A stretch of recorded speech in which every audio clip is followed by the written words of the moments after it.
theyeshiva.net. So there are two forms. We learned there are two forms of yayin. Yayin hamesameach and yayin hameshaker. The first section, the Baal HaTanya focused on yayin hamesameach. And then he moved on to yayin hameshaker.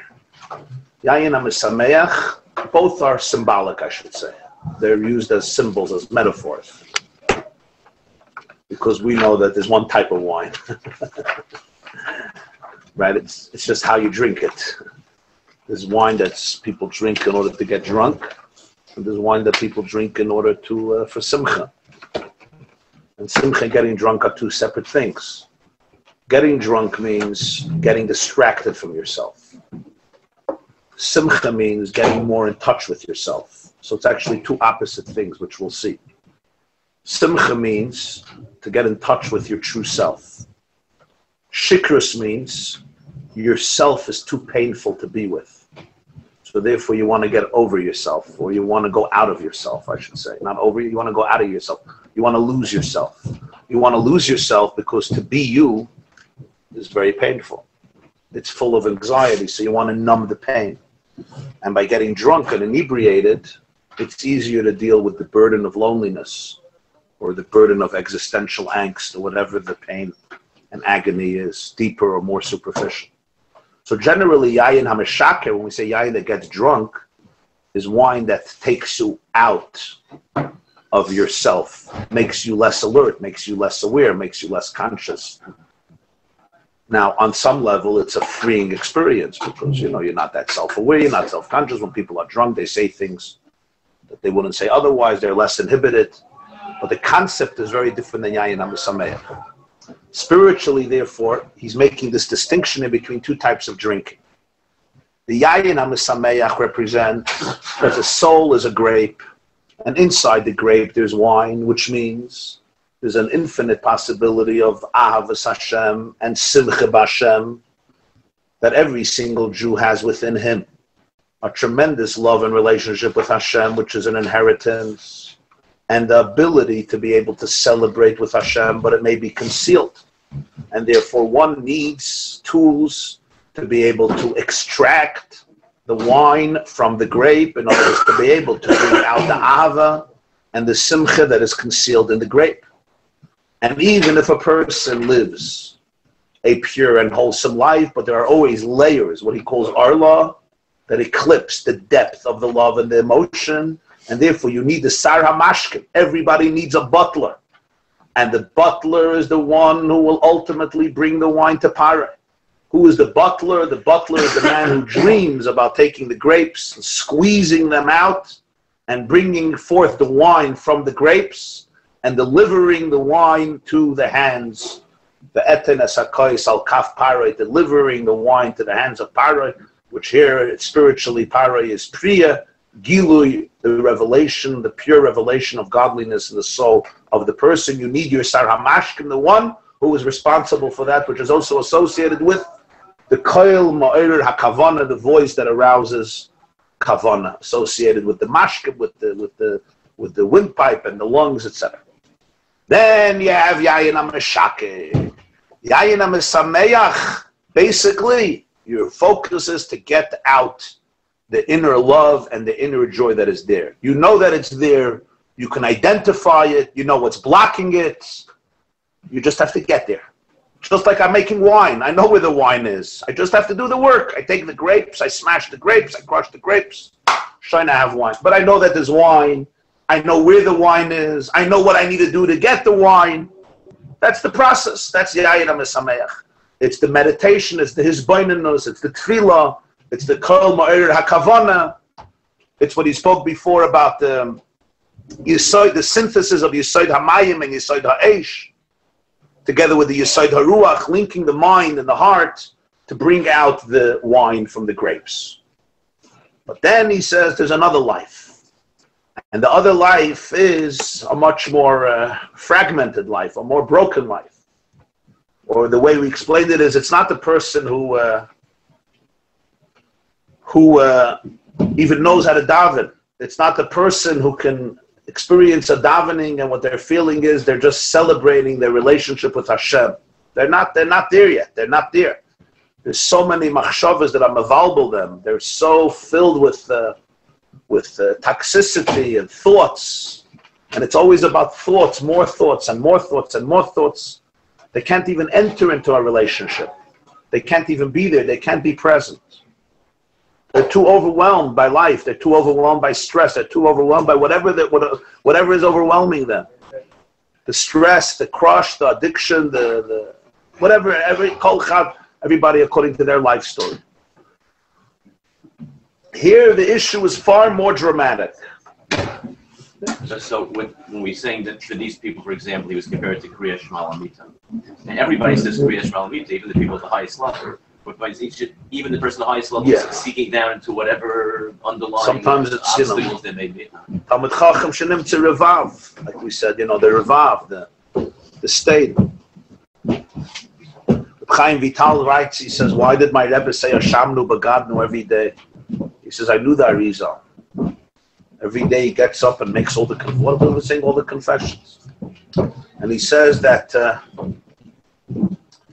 that the more spiritual a person is, the more he feels connected with everybody else. So therefore their life story affects him also. The Jewish people are like one body. That's why we say Hashamnu in the plural. Really, confession should be in the singular. You don't come and say, we sinned, we stole, we betrayed. You say, I. The first prerequisite for confession is personal responsibility and accountability. Somebody comes into you and says, oh, we slandered you, we backstabbed you, get out. Who's the we? Me and my family and my tribe and my nation? I. So the Chaim Vital brings, so that is a shamnu because there's the achdus, there's the integration, the synergy that comes together from Klal Yisrael. Klal Yisrael are ravim zebazah. So our lives, affect each other, in conscious ways, and even more, perhaps in unconscious ways. So kol chad lefim shira delay. So here there's a second type of wine, which is yayin hameshaker. Now, literally, yayin hameshaker means wine that gets you drunk. But here he's using the idea when Shlomo Melech says in Mishlei, "Tnu shecher la'ovid nefesh, tnu shecher la'ovid v'yayin l'monei nefesh, yishte v'yishkach reisha." Literally, it's translate: give liquor to a lost soul, give liquor to a lost person, give wine to bitter souls. Let him drink and forget reisha, forget his pain, forget his agony. It's like people will say, just you had a hard week, just get stoned. That's what it seems like the pasuk is saying. You're an oivid, you're a mar nefesh, it's a bitter 11. A bitter 11 here. They say there was once a Jew who went to a bar, like all the jokes. So he's sitting there and he's minding his own business and he's drinking cup after cup after cup, to to numb a little anxiety, I guess, or a lot of anxiety. And so this fellow, this muscular, big, strong fellow comes over and grabs the cup and just downs it. And the Jew is hysterical. He's crying. And the guy says, relax, relax. I'll buy you another cup. What's the big deal? Relax. He's crying. He says, well, what are you crying for? So he says, you don't understand. My life is miserable. And I decided after years that I want to kill myself. And finally, I got the courage to get poison and to come into the bar and to put it into this drink. Finally, to put it into this drink. And now you come and you a kluge yid. Anyways, so now the guy went to cry, So Shlomo Melech says, let him drink, yishte v'yishkach reish. And you have it in halacha. Where do you have it in halacha? That mashkin, haruge bezdin mashkin, is a kois yayin koidem amisakadisha to tariv daiti. So literally it means you don't want the person to have the pain of death. So you have them drunk. That's a Gemara in Sanhedrin and Gimel, based on yishte v'yishkach reish. This is all in Gashmias. But here he wants to describe it spiritually as an inyan in avodas Hashem. That sometimes a person needs yayin hameshaker. In other words, here the idea is yayin hameshaker represents I'm not ready yet for a relationship because there's too many things that distract me. There's too many things that sit on me, and I may not even know it. And this is a very important idea. If somebody's walking around with a washing machine on their head or on their shoulders, one washing machine on the right shoulder, one washing machine on the left shoulder, but you never knew what it means to walk around without a washing machine. Because as a kid, you walked around with both of these washing machines. So therefore, that is life. You don't even know what another experience of life is. So the person is so burdened by life's experiences, or by, I should say, we're not burdened by life experiences. We're burdened by our thoughts about life's experiences, always. But they're so burdened by their perception of their life experiences, by their reality, that they never have the mental space to absorb, and they haven't ever the mental space to give, and they don't have the mental space to be in a real relationship, because to be in a real relationship means you have to be fully present. But to be fully present, it means that you have to be able to be right here in the moment in the relationship. So he says the nekuda of davening is to really dance, to celebrate with Hashem, with tremendous simcha, l'smayach b'Hashem et filasai. But if I'm distracted, I can't be sameach with anybody. I go through the motions. I could come to a chasana, I could dance 5 times, say mazel tov, give a kiss, leave a check, that's the main thing, and go home. So I went through the motions. We're not talking about it. We're talking about full presence, full mental, full emotional, full psychological, full spiritual presence. You know people who could be fully present? You don't know anybody? It's not so easy to be present, because there's always something going on. And I'm not talking about what's going on consciously. What's even more going on is what you don't know that's going on. It's just forever going on. It's going on since you're 2. It's just always there. And it sits in a very, very profound place. So we're all survivors. You know, we learn to survive. We learn to navigate the hikes of life. We do that. And some of us do it very skillfully and successfully. And some of us even do it with charm. And some of us do it with successful and eloquent social skills. So we do it. Some of us do it well, but that has nothing to do with full presence. Yayin HaMeshaker, therefore, is the wine that can try to move that away, to move all that away. Shetitarif daite alav. That the person who has an issue with skilla, sreifa, herik, chenek, as we explained, the heart is full of stone and so forth. When I'm in that state, that my heart is stoned, you tell the person, start davening and have simcha. They don't even know what you're talking about. And when they do try to do it, it just intensifies even more the problem, because it's coming from a space of that distraction of guilt. When it comes from a space of guilt, you never reach that space. It's just another burden. Now the burden is be b'simcha. You ever heard somebody tell that to you? Be happy. So that becomes now a new burden. Now I have to be happy. So I'm even more miserable. But of course, I'm happy about my misery. Or I'm miserable about my happiness. Now it becomes another exercise of, now you have to be, why aren't you happy? Why aren't you happy? Your Rebbe Shlomo wants you to be happy. Okay, I'm happy. I'm so miserable that I'll tell you I'm happy also, because it doesn't really mean anything. I'll smile. Smile. Okay, we smile like the photographer says smile. If I'm not ready to go into a deeper place, I can't experience it, because there's too much going on. There's so much static. This is this yai. And now he's going to describe what this is. What is this process that we're even talking about?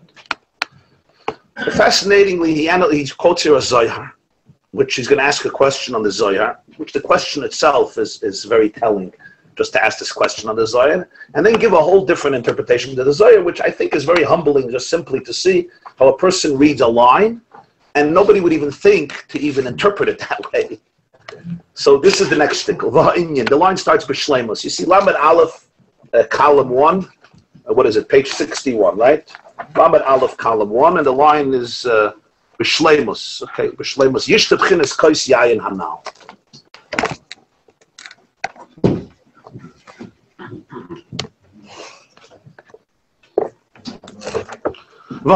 Let's explain this. He said the last line. I'm just going to read the line before. You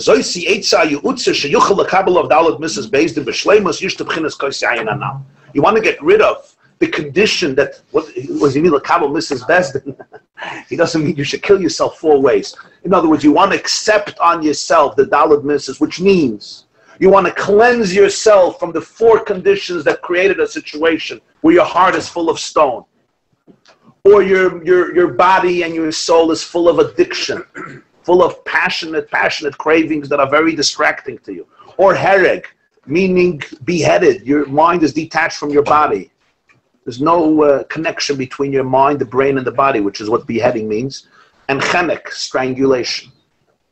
In hereg, the mind is gone. And in chenek, the passageway between the mind and the heart is gone. So somebody wants to cleanse themselves from this situation. So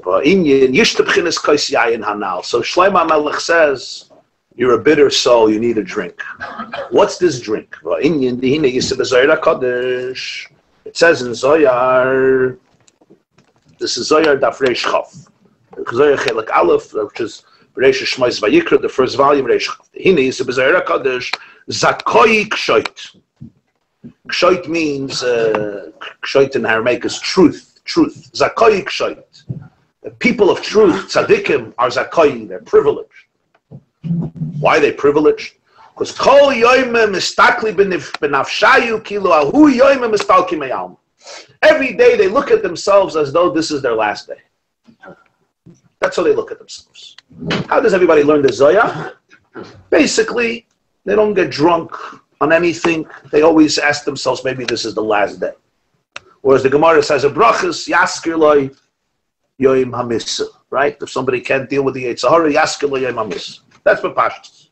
In other words, they have a certain sobriety or sensitivity to the fact that this may be the last day of their life, and therefore they live it in a certain way. That's what literally the Zohar is saying. Kol yoim mistakli benafshayu, or as the Mishnah says, shuv yoim echad lefnei misasach, right? Do tshuva one day before you pass on. So the Gemara says, they asked the Tana, how do you know when that is? And he says, that's exactly the point. Shuv yoim echad lefnei misasach. But l'chayre ain't moving. L'chayre doesn't make sense. Why? What's the problem? Ki zakoi hem tzadikim. Generally in Zohar, when it says zakoi, those who are zakoim refers to something. Ukshoit hem yosef b'mayla yain. You say zakoi kshoit, it's talking about those who are both zakai and kshoit, is even tzadikim of a higher level. Ve'eich shibach oisam b'maylas u'madregas yiras oynish levat. And yet, the literal interpretation of the Zohar, the way the Mefarshim learn it, is that every day they imagine this is their last day, and therefore they're going to have to face God and face the alternative of Olam Haba or otherwise. And therefore they behave. So he says, the whole shvach of a real tzaddik is yiras ha'onesh, that he's just afraid of punishment. That's it is. In other words, that I might die today and the game is over, and I'm going to have to face God and be accountable for everything. And if I don't behave, the consequences may not be rosy. And therefore, they behave every single day. Okay, it's a very nice thing. But he says it would seem that zakoi kshoit are motivated by more than just yiras ha'onesh, the fear of punishment, which will happen in the next world.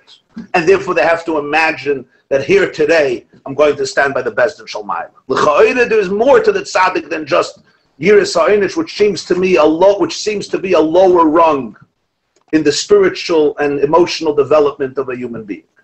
The Pshat in the Zohar is completely different. The Zohar is not saying they treat every day as the last day. In other words, thinking about you're going to have to, be accountable, and there may be some serious consequences, and therefore don't do any stupid things. That's not the Vart. The Vart is something else. Even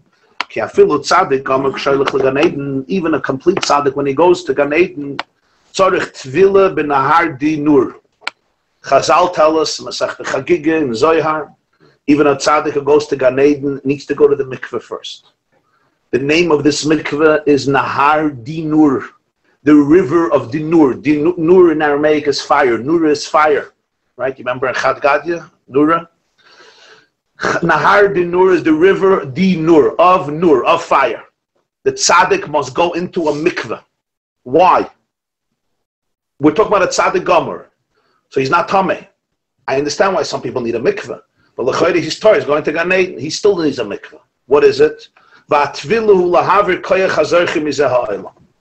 tefillah is to remove the memories of this world that will distract his experience. Ki efshar lirash mekayme began Eden, kol zman shezoicher afilu miktzas de miktzas minyan elam hasa.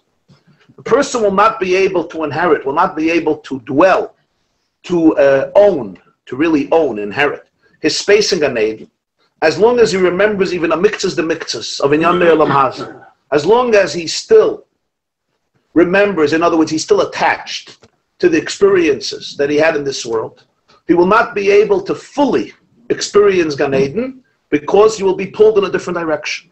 He won't be able to be fully present there. When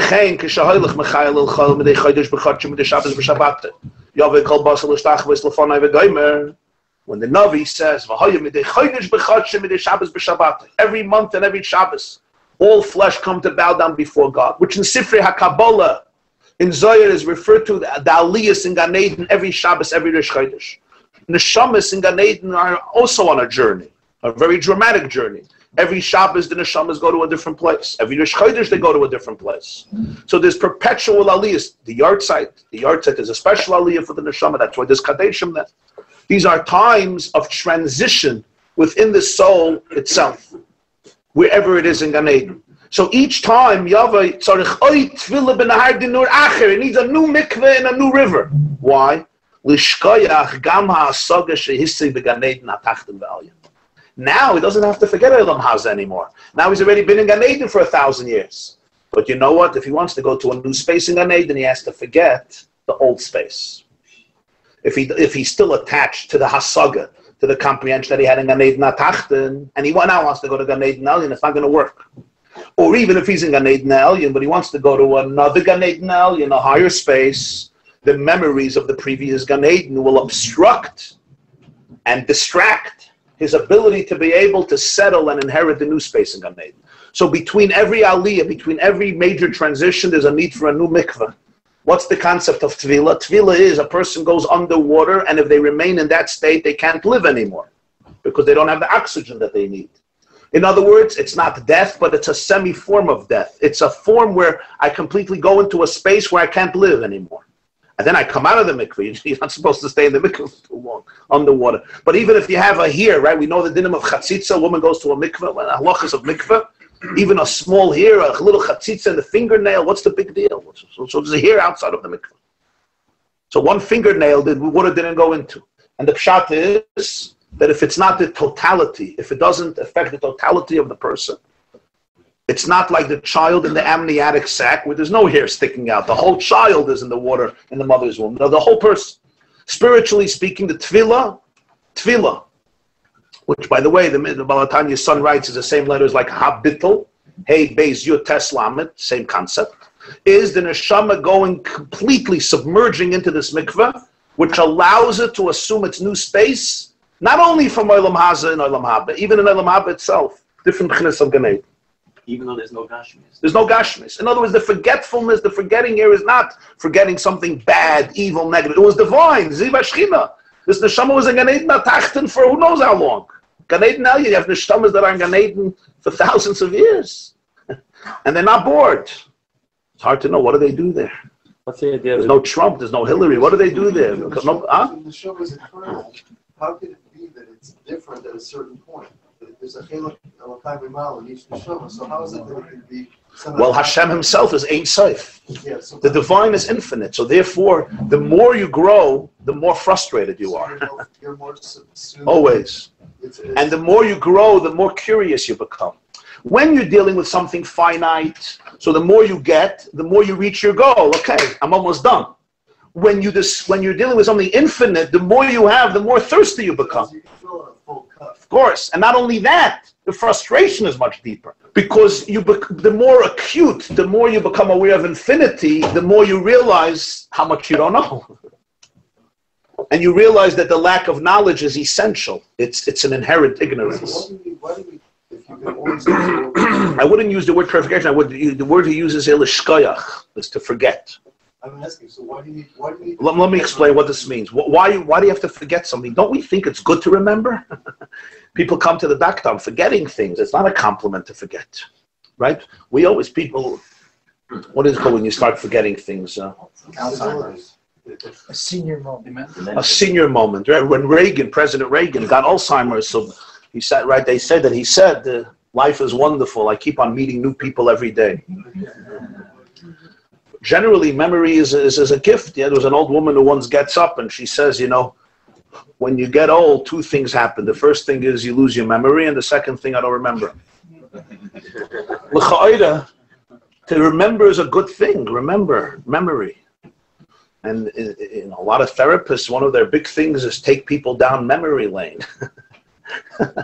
It's not so funny always. They want you to remember and remember and remember. And if you don't remember, everything is not good. Remember what happened then. Remember what happened then. To work through it. Right.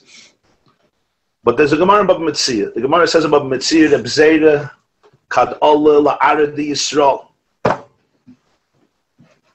Yosef ba'ar boyim tanesa, or one gersa meya tanisa kadei l'shkoyach Talmud Bavli. The Bzeira was making aliyah from Bavel to Eretz Yisrael, so he fasted 40 or 100 fasts, so you should forget Talmud Bavli, so you should learn Talmud, you'll be able to learn Talmud Yerushalmi. Now imagine somebody tells you he went to Mifal Hashas for 25 years, he knows the whole Shas, Talmud Bavli, and now he's going to Talmud Yerushalmi. You say, no, you got to forget everything you learned. It's the other way around. The more you know, the more you build on it. It's like a foundation. You don't say get rid of first 1,000 floors so we could build the next floor. The contrary. You build on it. Literally, Parshas, practically. You have all this knowledge, so now you can appreciate context, the references, sources, cross-referencing. There's more depth. Why would the Bzeira fast 100 fasts to forget Talmud Bavli? Okay, the Achronim wonder, there's a Mishnah, Shecheich, Dover Echad, Mishnah, is it's not a Pasha to think. It's a lot. It's a separate inyan. It's a separate sugya. But the Havana you have to understand, what's the inyan? The pshat is, we shouldn't forget things. I mean, we will. But it's generally a person, of course, you don't try to forget something. But that's only if you don't have to make a transformative leap from one space into a space that is completely beyond. When the transition is relative, then you build on the former. When the transition, the transformation is a quantum leap, then the former experience obstructs the new experience. It simply disturbs the new experience. I'll give you a very practical example. If you're listening to somebody say something, the general tendency, especially by Jews, is to fit it into everything they know. I told you once that one of the worst compliments I can get is, I finish a shiur sometimes, and somebody tells, it reminded me of that which I heard a few years ago, or that which I read here, or that which I thought about the same thing on Shabbos. Okay. And from his perspective, Gevaldik, he's bringing a raya, he's connecting it, and so on. But then I realized, either I didn't say it well, or he didn't understand it well, because this has nothing to do with what he read and what he learned and what he saw, with all due respect to what he read and what he learned and what he saw. But it's very hard for somebody to hear a new thing. It's scary to hear a new thing. I don't want to hear new things. Huh? We like to hear new vertlach. We don't like to hear new ideas. We like to hear another pshetel that confirms everything I believe in. It affirms everything I'm comfortable with. Right. An idea that is contrary to anything how you saw things. That's scary. That I reject. Therefore, if I hear something, I'll right away put it into the box. Oh, this fits with that, this fits with that, this fits with that. In other words, I'm never listening to anything. Never. Jews don't listen to anything. Trust me. I don't listen. What am I doing? I'm working very hard over time to respond, to make sure that it doesn't threaten me. That's what I do. That's what you do. And if it does, I say he's a Meshugana. Or even better, he's an Apikairis. And then you're done. Fine, if he's an Apikairis, I don't have to deal with it. And if he's a Meshugana, I have to deal with it. Children are the only ones who listen. That's why they remember everything. Because they actually listen. Adults usually stop listening. At some point, we don't listen anymore. We just don't have them. We heard everything. We don't listen. What we listen to is, either if it confirms, or if it's a little challenge, we'll force it to confirm. Therefore, if I want relative growth, you don't forget. Whenever there's a need for real transformation, I have to be able to let go of everything. Because if I don't let go of everything, that is going to hold me back from experiencing a new paradigm. How do you let go of everything? Now, when we learn Talmud Bavli, Talmud Yerushalmi, trust me, you shouldn't forget Talmud Bavli before you start Talmud Yerushalmi. Talmud Yerushalmi is a different type of learning. Now you'll ask me, what are you talking about? What, take out a Talmud Yerushalmi and learn it's a Mishnah, it's a Gemara. Because we learn already, we learn data, we don't learn existential truth. So when we learn Gemara, we're not really learning the Gemara. We're learning the prescription of the doctor. You understand? Every svara in Gemara is based on philosophical, psychological, and spiritual paradigms. What they give us is the last trickle. It's the final vart. The Tanaim and Amayraim, they had a way that they looked at the world.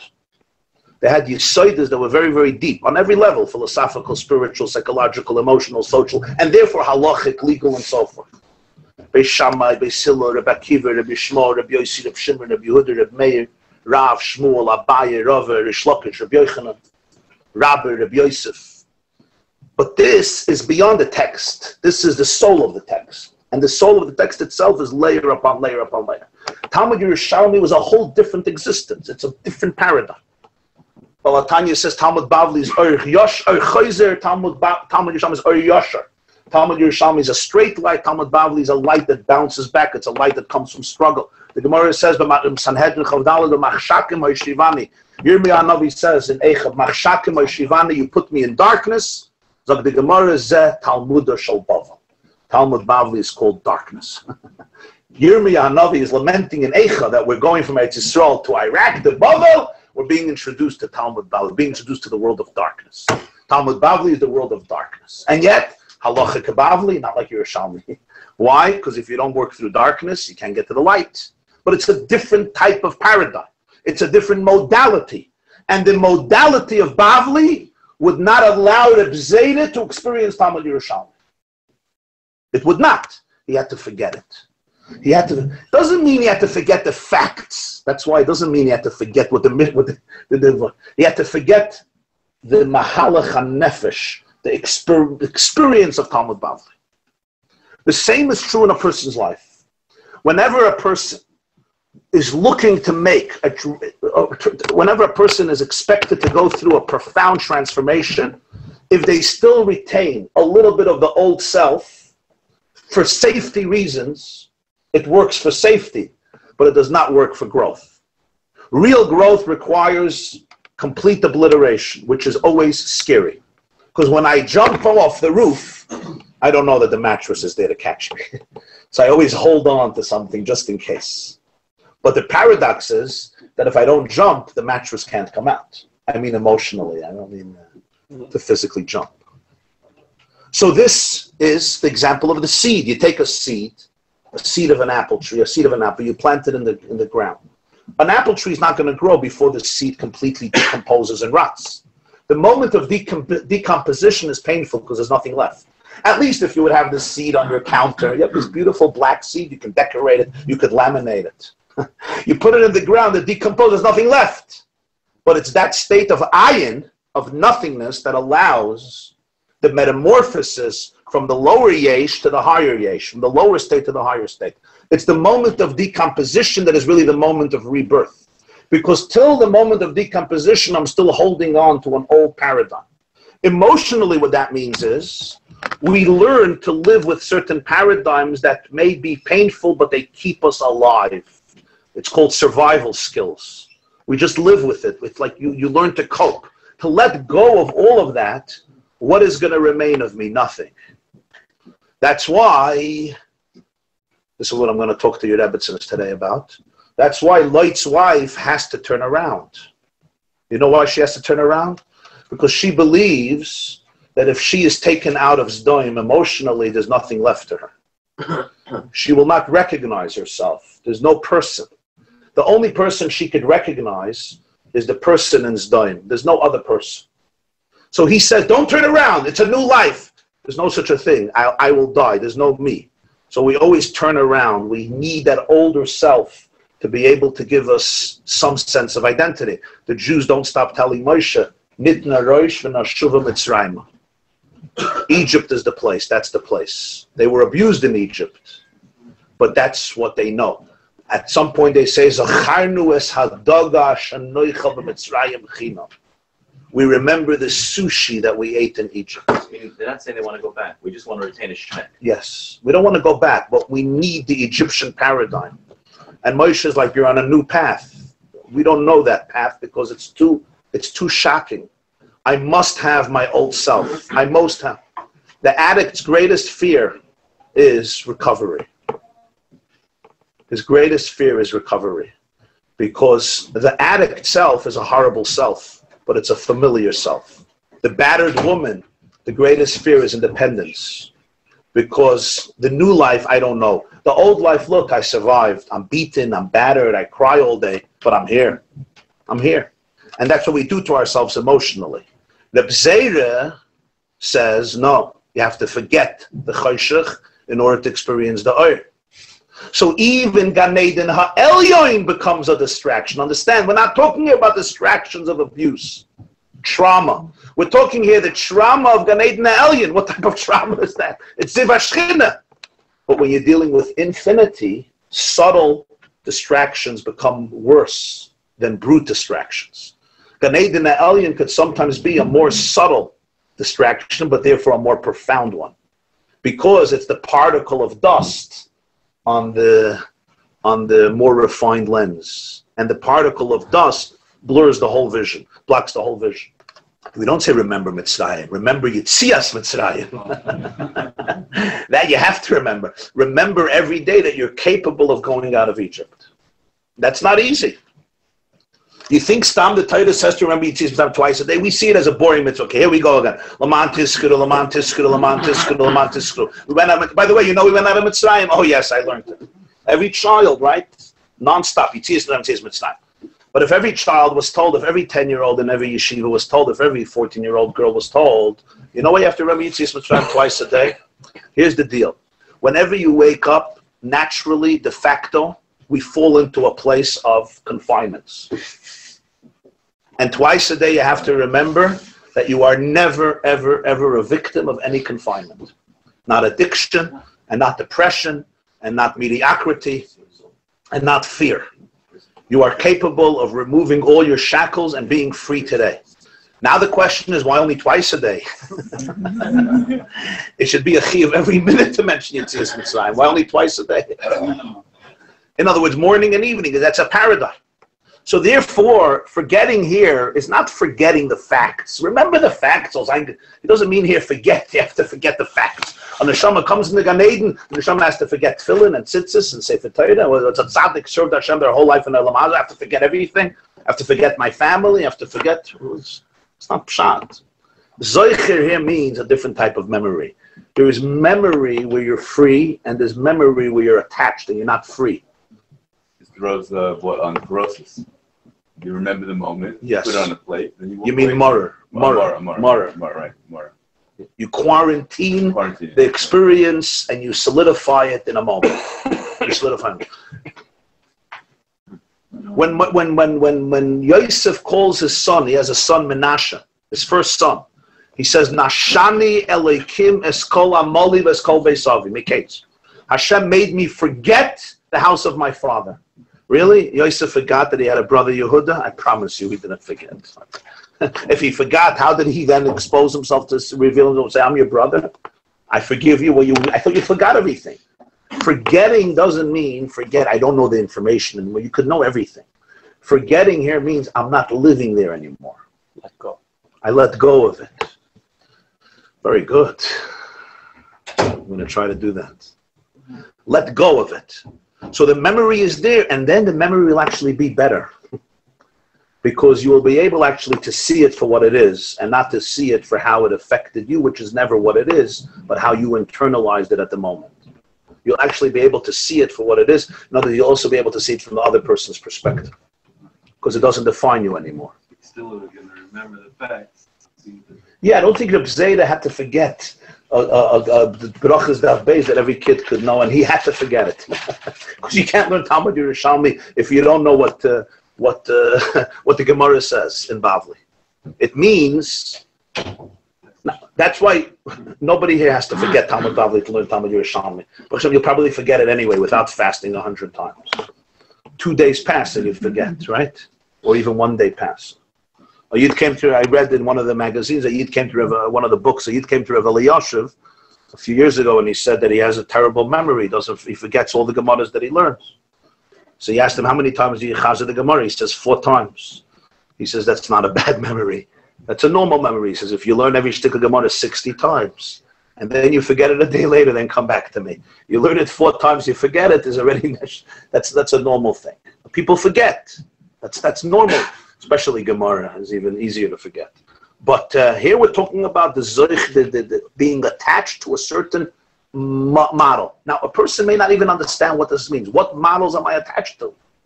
It may be so deep. I don't have another model. I'm not attached to anything. This is life. That's exactly what you got to get rid of. Because I don't even know. That's the issue. And that's where the Yayin HaMashaka comes. If I know, okay, I may not even know. I'm not attached to anything. I'm just living. I don't have a washing machine on me. It's invisible. I don't have it. I'm not living by anything. I'm just a free person. But a free person is a free person. That was profound, no? So therefore, when the person is not aware of the modalities that define their life, that itself becomes a much deeper prison. Because I don't even know what's going on. I'm just assuming that this is it. I'm assuming that this is freedom. So it's a person who was born in a dark pit, in chains, and doesn't know that there's life b'chlal. They don't even know that the sun shines outside. And some people can go through their whole life like that, and they can't even imagine that there's a light at the end of the tunnel. What do the New Yorkers say? Why are people in New Jersey so depressed? I'm sorry, they say, the Jerseys say, why are people in New York so depressed? Because you would also be if the light at the end of the tunnel was New Jersey. You understand? So they don't. But that for that, I once told somebody there's light at the end of the tunnel. He says, yeah, but there's no tunnel. There's no tunnel. There's no light. There's nothing. Stam garnished. The title in with the snake. They get the snake in the mikveh with them. They don't separate. Title v'shteretz biyadai. They're not separating. I don't even know there's something to separate. Right, so they're going in with it. I don't even know. Yeah, I don't even know. It's not that I'm not happy. I don't know there's something called happiness. And therefore I call misery happiness. I don't even know that there's such a life. I never had the chance. How would I know? No one ever taught it to me. And it's not about information. It's about experience. Experience. You meet a person, they're in prison their whole life. They don't know there's something called freedom. Then something happens that becomes unbearable. They think it's the worst moment in their life. It's actually the best moment of their life. Because the unbearable moment is what allows them to say, wow, I've been living in chains. So their worst moment is really their best moment. Always. Their worst moment. Why? It's the moment of decomposition. It's the moment when you say, I hate this. This is crazy. This is sick. You know, the Sfas Emes says, What's Pshat Sivlois Mitzrayim? So he says, I will take you out from a condition in which you're being soivel Mitzrayim. That's the beginning of Gula. Sivlois, from the word savlanut. You learn to be soivel Mitzrayim. You learn to tolerate Egypt. You learn to tolerate injustice. You learn to tolerate abuse. You learn to tolerate hate. You learn to tolerate dysfunction. That's the Golus. The Golus is not the dysfunction. That's not the Golus. That's Geula. That's Geula. The Golus is that you call it functionality. You call it goodness. You call it holiness. The Golus is not that you know you're in Golus. That's already Chatzi Geula, trust me. Shailas Chacham Chatzi Tshuva. You know the expression. A question of a Chacham is a halbet Tshuva. Yediyas Hamachel Chatzi Trupa. You can ask the doctors here. A good diagnosis, you're in a good shape. It's Chatzi Trupa. A good diagnosis. Yediyas Hamachel Chatzi. That's not the issue. The issue is when the illness is called health. When idolatry is called God. When dysfunction is called religion. And when stupidity is called frumkeit, etc. And when abuse is called Kabbalah soil. Whatever. All the good things. That's the tragedy. Because then there's no way of going out of it. You know, Rabbi and Eibschitz, who knew a thing or two about Machloikas said, Kol Machloikas Shi L'Shem Shamayim Seifel L'Skaya. The Mishnah. So he says, what's Pshat? He says, a Machloikas where God is part of it is going to endure forever. Machloikas Sheina L'Shem Shamayim Ein Seifel L'Skaya. Now, we're arguing about money, so there's a way to deal with it. If we're arguing about God, it's not me. It's not me. It's not my ego. It's not my power. It's not my issues. It's God. So how can I have a pshara? So Machlokas Shel Hashem Shamayim Seifel L'Skam is going to last forever. Why? Because you're not allowing a road to redemption here, because there's no awareness of dysfunction. Everything is perfect. Worse than imperfection is the belief that it's perfect. How does one crack that nut? Yayin HaMesameach is not going to work, because Yayin HaMesameach will reinforce the problem. What you need is Yayin HaMeshaker. You need a breakdown of the situation. You need things to get broken. What you need is things to get broken, things not to work. When things don't work, then it's the beginning of a person opening themselves up to a part where things are pretty good. Well, I wouldn't say thinking. I don't think thinking does the trick here. But how can there be any while a person's alive, that's what he's got? Yeah. But I'm saying I think the thinking has to be experiential more. 1, 2, 3, 4. 4 lines from the bottom, Lamed Aleph, the first column, page 61. To explain Yayin HaMeshaker, he brings the Zohar. The Zohar says that Zakoyik Shoit, people who are righteous, are fortunate that every day they look at their souls as though this is the day of death. At the surface it means that they never indulge or become too frivolous because they're always aware of the future consequences. And he wonders, he says, if we're talking about people who are of prominent spiritual space, it would seem that their primary motivation in Avodas Hashem is not fear of punishment. That basically, Yiras Ha'einish, in other words, Olam Haba, Gan Eden, Gehenim, that's the key. One would think, especially in the world of Zohar, that that is not the primary motivation. And yet it seems that that's what the Zohar is saying about them. What's unique about them is that they always realize that they may face the Bezdin Shalmaila this day or the next day, and therefore their behavior is in a particular fashion. So he says the truth is that the meaning of the Zohar is very different. And his point was that even a Tzaddik Gomer, when he goes to Gan Eden, needs to go through some type of tvila, some type of mikveh, a spiritual mikveh, in a river called Nahar Dinur. And the reason is to remove the attachment to experiences in this world, because there's no way that he or she will be able to be fully present in Gan Eden if they still remember. And what we mean by memory means if they're still attached, if there's strings attached, cords attached emotionally, spiritually to the experiences of the world. Not only that, he says, even within Gan Eden itself, every Rish Chodesh, every Shabbos, there's what's called Aliyas HaNeshamas. Every Shabbos there's a journey of the souls. Every Rish Chodesh there's a journey of the souls. Because the souls continuously journey. It's hard for us to even imagine this, but there's tremendous growth, transitions. And for a soul to go from one space to another space, from Gan Eden HaTacht to Gan Eden HaElyon, from Gan Eden HaElyon to a higher Gan Eden. Now remember, Gan Eden itself is infinite, myriads and myriads, really infinite levels. Moshe Rabbeinu and the others are in Gan Eden for 3,000 years, and they're not bored in Gan Eden. What do they do all day? Again, it's hard for us to know. What can people do for 3,000 years? Life here is short, so you cherish it. 70, 80, 90, 120 years. Life there is not short. It's very, very long. So what do you look forward to? You know, here there's a vacation coming. Soon as New Year's, Hanukkah, whatever it is, people always look forward to the next vacation. But over there's no vacation. What's the vacation? But nonetheless, they're not menatin, they're not bored. Because the tainuk, the delight of the Ziv HaShchina, of Torah and of Shchina, is infinite, and there's infinite levels, and therefore there's infinite growth. So to get from one space to another space, he says he again has to go to the mikveh. Why? To detach, to forget the hasaga of Gan Eden HaTachten or Gan Eden HaElyon. In other words, even a high level of Gan Eden will become an obstruction for a higher level of Gan Eden. The perception that you had will become the new barrier. Yesterday's redemption becomes the new exile.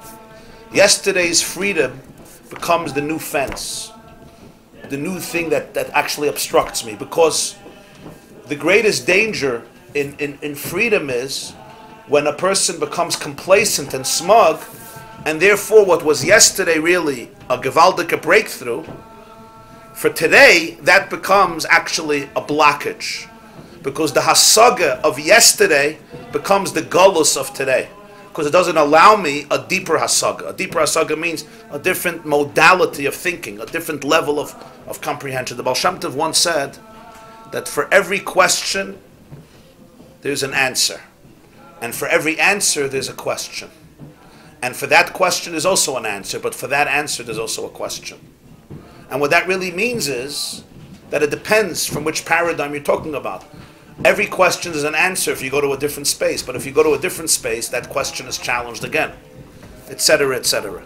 So therefore, the neshama always needs the tefillah in order to be able to make that transition from one space in Gan Eden to another space in Gan Eden. Because as we explained, this is not just a gradual transition. I learn a shtickle Gemara, I learn another shtickle Gemara. I don't have to forget. On the contrary, yesterday's Amid is what I build on for today's Amid. Right? Yesterday's blot is what I build on. You don't want to forget. But as we explained, when you're dealing with a different style of comprehension, a different model of hasaga, here, yesterday's hasaga could become the greatest obstruction for today's hasaga. I don't know if I should mix this in, but Lahavdil Mark Twain once said, I never allowed my schooling to interfere with my education. Sometimes you meet a person. I met somebody not long ago, and I was very impressed of how they think about things. So I said, you must have not gone to yeshiva, because sometimes places that teach you to think also teach you how not to think. You understand? By definition, every yes is a no. So sometimes they teach you how to think, but only think a certain way.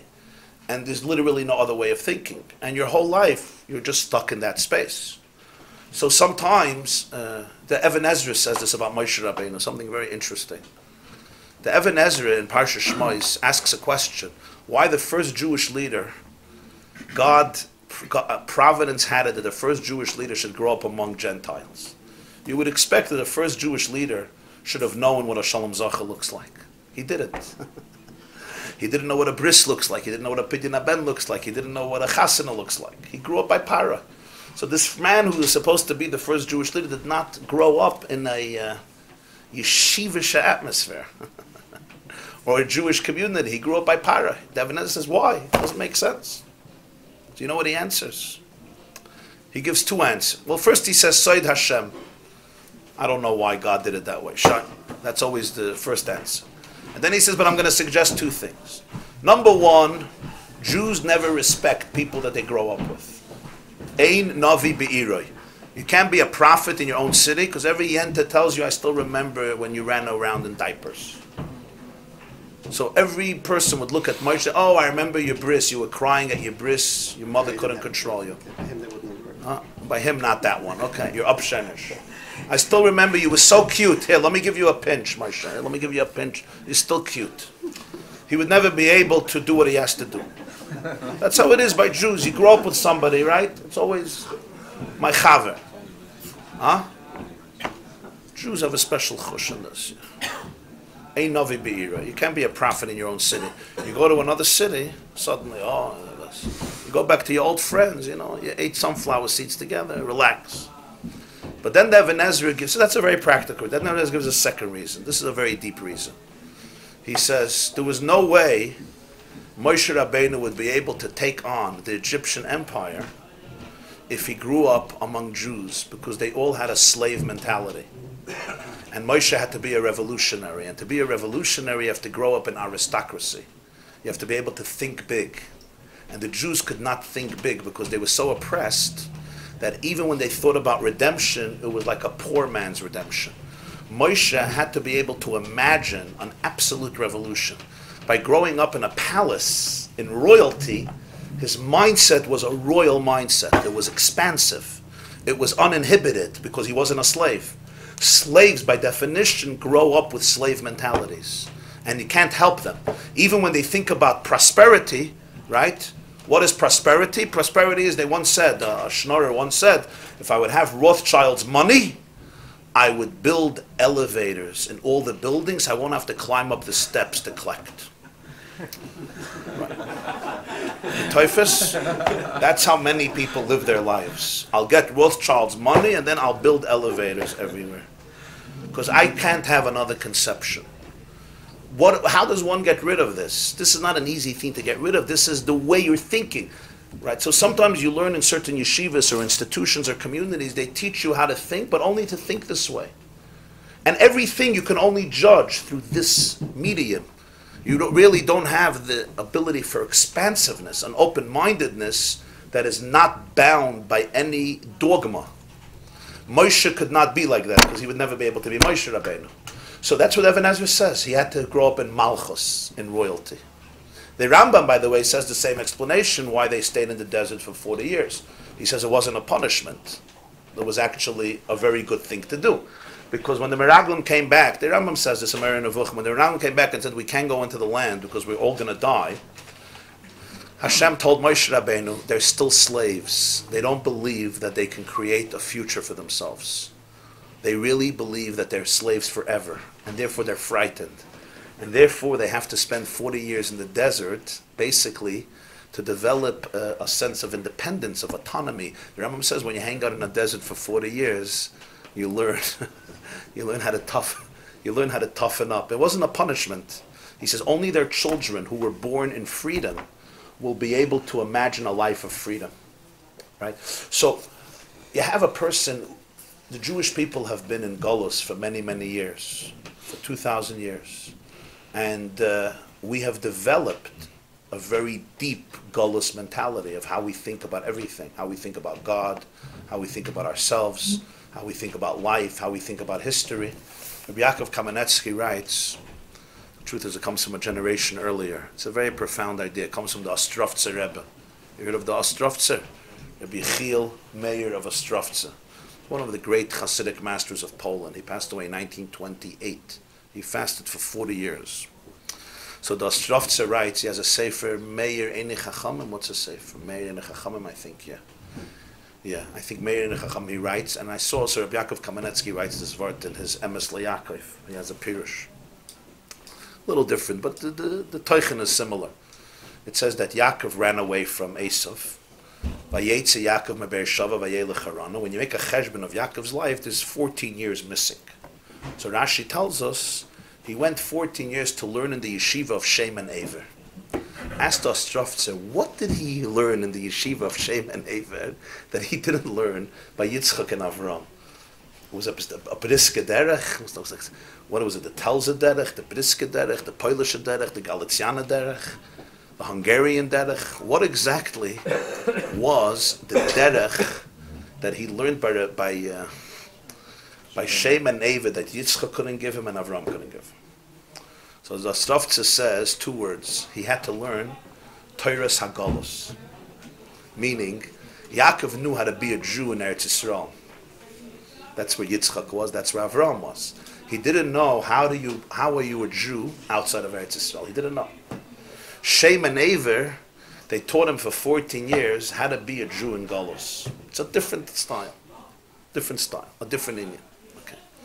Now I'm going to borrow their words and say the opposite. We, for 2,000 years, learned Torah Hagolus. We don't know Torah Hagula. How to be a Jew in a redeemed way. How to be a redeemed Jew, a liberated Jew. How to be a Jew without fear, without obsession, without guilt, without negativity. In Gula? Man darf sich greten auf Mashiach ein Tag, nein? Toyameh Chaim Zachu, the Magen Avram says that out of Shabbos you toyam from the tafshilim of Shabbos. The Satmar, they know how to do it, Toyameh.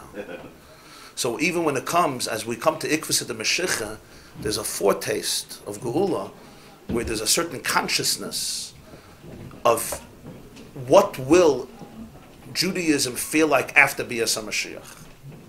There's something they call fog. You know what fog is? Fog is also fear, obsession, guilt. So there's a Judaism that's lived in fog, in fear, and in obsession, and in guilt. That's very much Teres HaGolus. The relationship with God is a very strenuous one. It's a very difficult one. And it's always based on fear of punishment.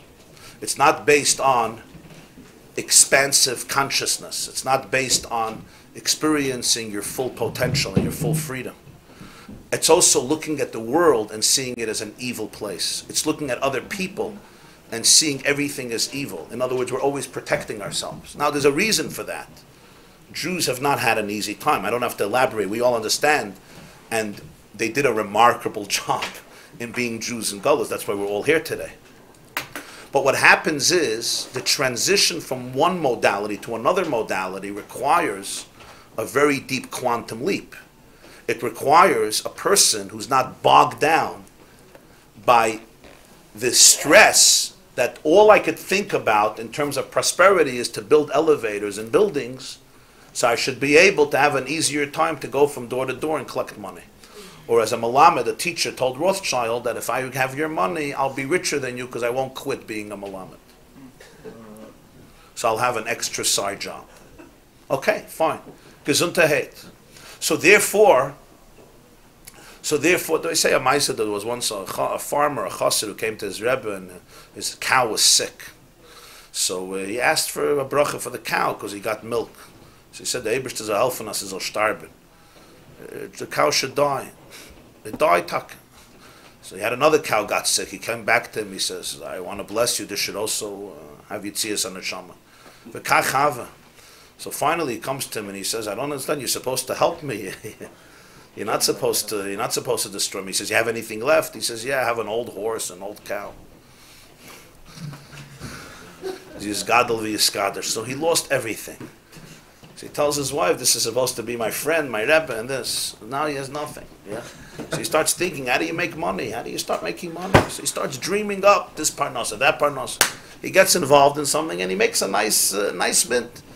So he comes back the next year to his Rebbe and he says, I don't understand. Why did you do this? He says, Pashat, I saw as long as your animals are alive, you won't even be challenged to think bigger. All you could think about is that your cow should give a little more milk, that the horse should go a little faster.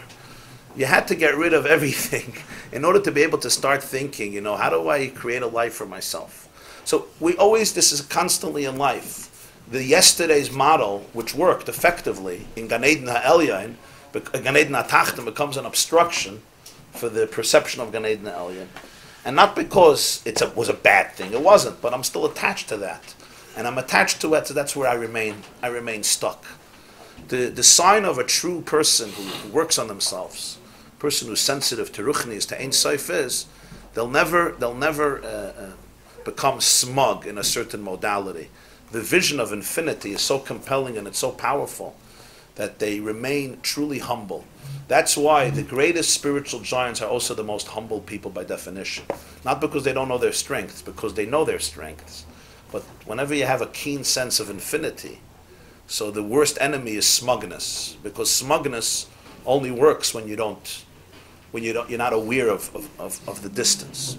So that's the idea that even the greatest tzaddik, making a very subtle transition, which for us wouldn't seem drastic, from one space, from one Gan Eden to another Gan Eden, needs to go to a mikveh and fire, and in that, completely, so to speak, lose themselves, so they can be recreated in a new open way without the previous walls and barriers that would be the obstruction for the new hasag. And that mikveh, it almost like erases everything. Like, I don't recognize myself. Let me start over again. It's a very, very humbling moment when you don't recognize yourself. Whatever happened to you, you look in the mirror and you don't know who you are. Okay, let's just start from scratch. Bereshis bara Elokim es hashamayim ve'es haaretz. Here I am, now what do I do with my life? But if you have that moment, it's really a very powerful moment of rebirth. It usually comes through pain in our world. It comes through everything else gets destroyed. We usually don't know how to create this in a positive way, because if the car is working, why should you open the hood? We only open the hood when the car breaks down. We only go to our depth when it's not working. When the computer is functional, you don't start opening the computer. You just let it go. As long as your life is working for you, you can afford to be superficial. God bless you, it works. When your life stops working for you, then you can't afford to be superficial. You have to go and open the hood and see what's going on. So usually in most cases, it comes from pain, from life disintegrating, and therefore there's nothing left. So I have to revisit everything. The challenge here he's talking about in Gan Eden, it doesn't come from pain. It comes from a positive vision of infinity. That's also part of Torah Or. That pain doesn't have to prompt growth. Destruction is not the only prerequisite for renovation. In our world, people who are obsessed with recovery sometimes worship the process of addiction a little too much. And what I mean by that is, it's true that Yerid is Tzarech Aliyah. And it's true that Shuvah comes only through breakdown, through sins. And it's true that growth comes only through disintegration. But yes, it is. But we have to be careful not to romanticize it. That's also part of a Golos mentality. That you have to be broken and destroyed in order to discover yourself. It's true in life. It's true with a lot of people. But sometimes people become obsessively obsessed with that. It's really a tool. And in ultimate awareness, here in Gan Eden, it's not from being broken. It's from a compelling vision of infinity that allows you not to remain, that challenges you not to remain smug and complacent. I just wanted to point that out. So now he comes to explain the Zohar. Okay. So he says as follows: 1, 2, 3, 4. 4 lines from the bottom. V'zois yasema adam aliboy. Kihine Gan Eden hu shenen in meziv hashchina. What is Gan Eden? The Gemara says in Brachas Yud Zayin that tzaddikim enjoy the radiance of the Shechina. Ve'ein ze ela ziv. The ziv hashchina is only a ziv. So it's a radiance. It's a glimmer of the Shechina. Umayim loy ba ela lehanas meziv hashchina. In order to go into Gan Eden, which is only Ziv HaShchina, you have to remove the memories of Olam Hazeh, because if not, you will not be able to experience Gan Eden. Habole dofka ba yisbarach ayde Torah Tefillah al achas kama v'kama. So if you want to cleave to God in this world through Torah and Tefillah, which is not Ziv HaShchina, it's the Shechina itself, for sure you have to be able to go into that mikveh and remove your attachment from everything that's pressing you down in Olam Hazeh. V'zeu kavonas hazoyar mistakli b'nafshayu. The tzaddik looks every day today as though that day is passing away. What does it mean? Not that he's afraid of punishment. No.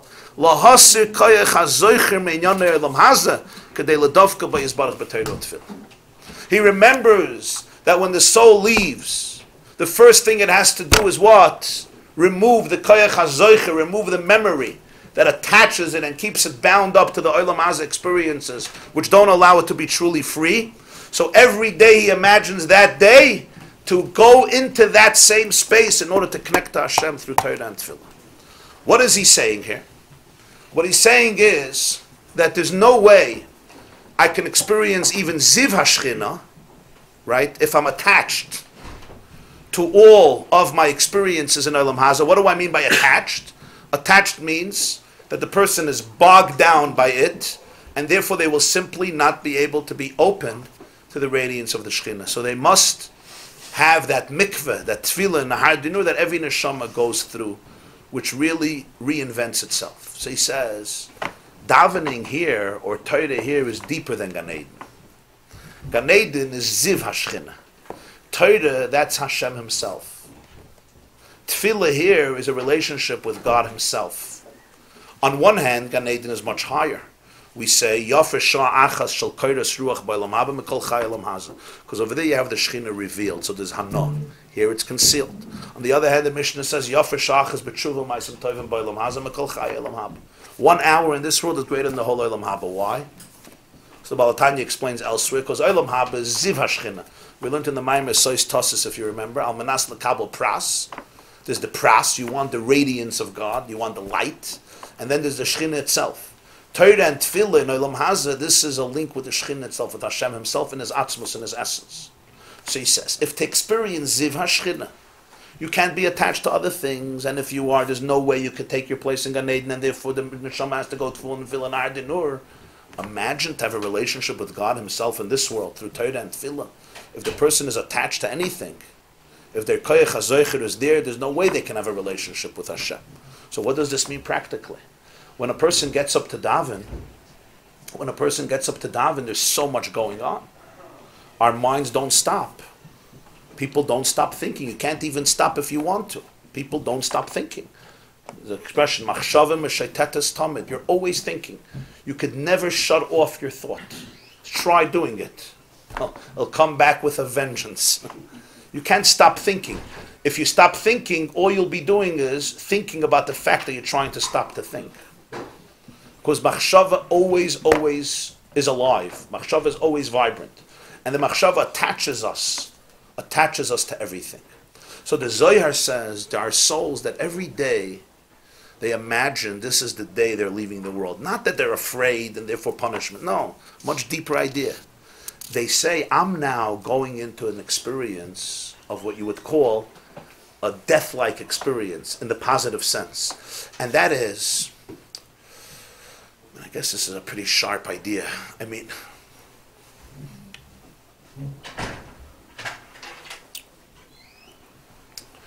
let me put it from the Baal Shem Tov. The Baal Shem Tov once said that one of the greatest, they asked him if there's miracles today.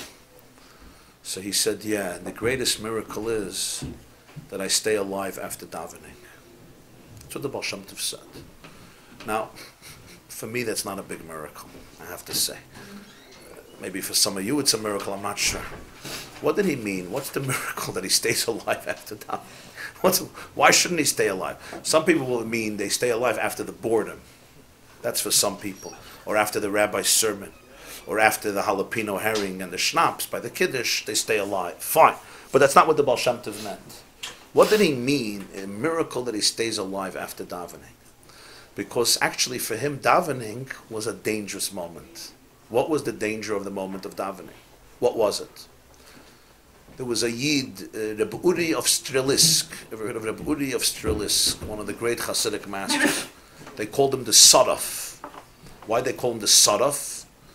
So the Maisa is that every day by davening, it looked like he was burnt up in a sreifa, and the fact that he was alive was a psashtikal chiddush. The Sfas Emes writes that the Yid HaKadosh, why they call him the Yid HaKadosh? He says, because every day he went through a process similar to a convert who becomes from a non-Jew a Jew. Every day he went through that process. He became a Jew today. So they called him every day. That was his name, a Jew. Just like a convert. You say, oh, here's a Jew because he just became a Jew. He just became a Jew today.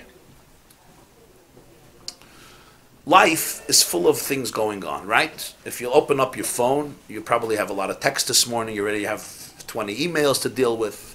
There's appointments, there's issues, that's good things. Then there's challenges and struggles and problems and so forth. But then there's a fascinating thing, and that is somebody tragic, somebody who's in the middle of life and doing everything and active and has all the emails like everybody else and has all the responsibilities like everybody else. And then Rahman al-Islam, something happens and they pass. They pass. And what happens to all the pressures? And then people come to the funeral, and often a reflection is, like just in an instant, hundreds and hundreds of responsibilities that stress us out. In this person's case, it's like all gone. Person is not here. It's all gone. It's all over. And they're not in this world anymore. And like in that instant, if somebody texts you and says you're coming, and you don't answer within 10 minutes, right? They start doubting the relationship. If you don't answer within an hour, you're like, may not be a friend anymore. If you don't answer within a few hours, you may be an enemy. If you don't answer an email within a few days, you're like really, really detached from society. And we live in that world. And I guess you have to live to some degree in that world. That's the degree of pressures and responsibilities and issues and so forth. Once the neshama, but that's really only a little journey. Right? The neshama leaves, and all those knots, all those connections, all those relationships just dissolve. They're just not there. They're not there. So the Zohar says that when a person goes into a mode of Torah and Tefillah, they have to really be able to go into a mode as though the neshama left the world that day. In other words, nothing exists outside of my relationship with God. Nothing. And that's really the mindfulness that he's talking about.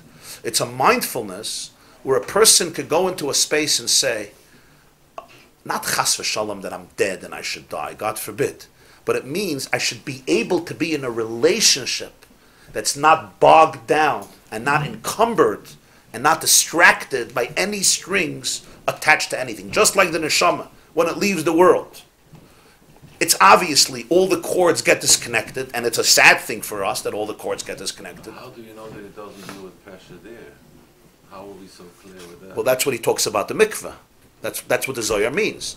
That even when the neshama detaches itself, it's still not enough. Even when it's dead and therefore doesn't have to text back. I can't come to the bar mitzvah because I have a headache. Or because the shamash nebeis hakvaros won't let. Even without that, I don't mean to be humorous. I know about this. It's a tragic reality, but I mean the concept that he's bringing out. It's a profound concept. Even that's not enough. Why? Because there's still the memories.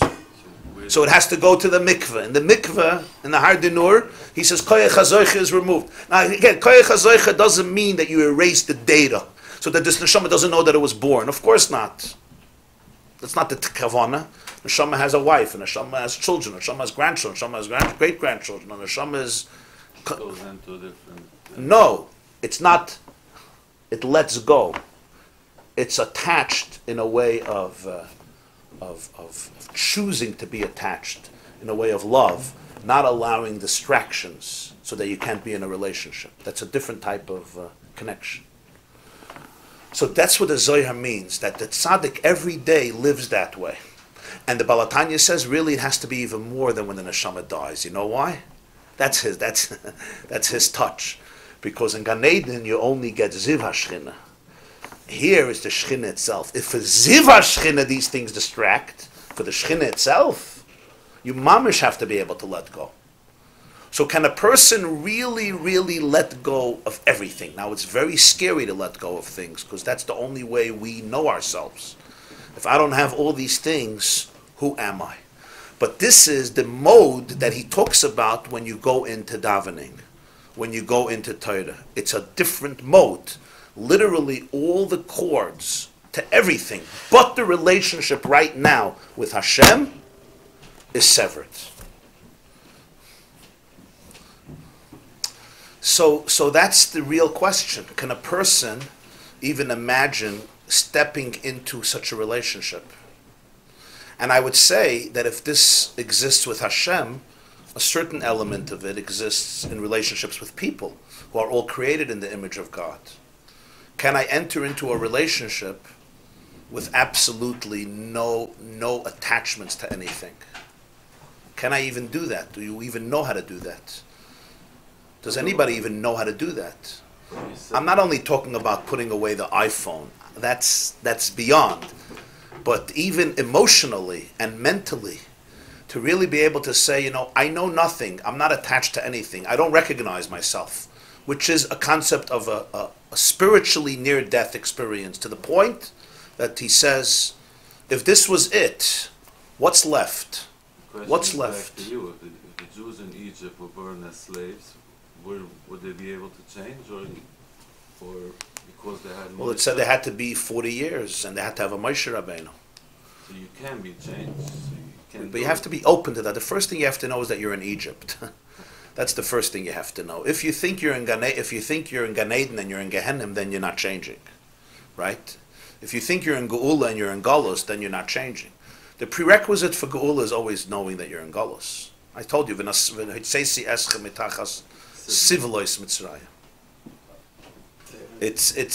to the mikveh, so to speak, and emerging, and the person that was there before is not the person that's there after, because he died in the middle. I don't mean physically, but rebirth in the sense of the guy goes in, comes out, and he's a Jew. What happened?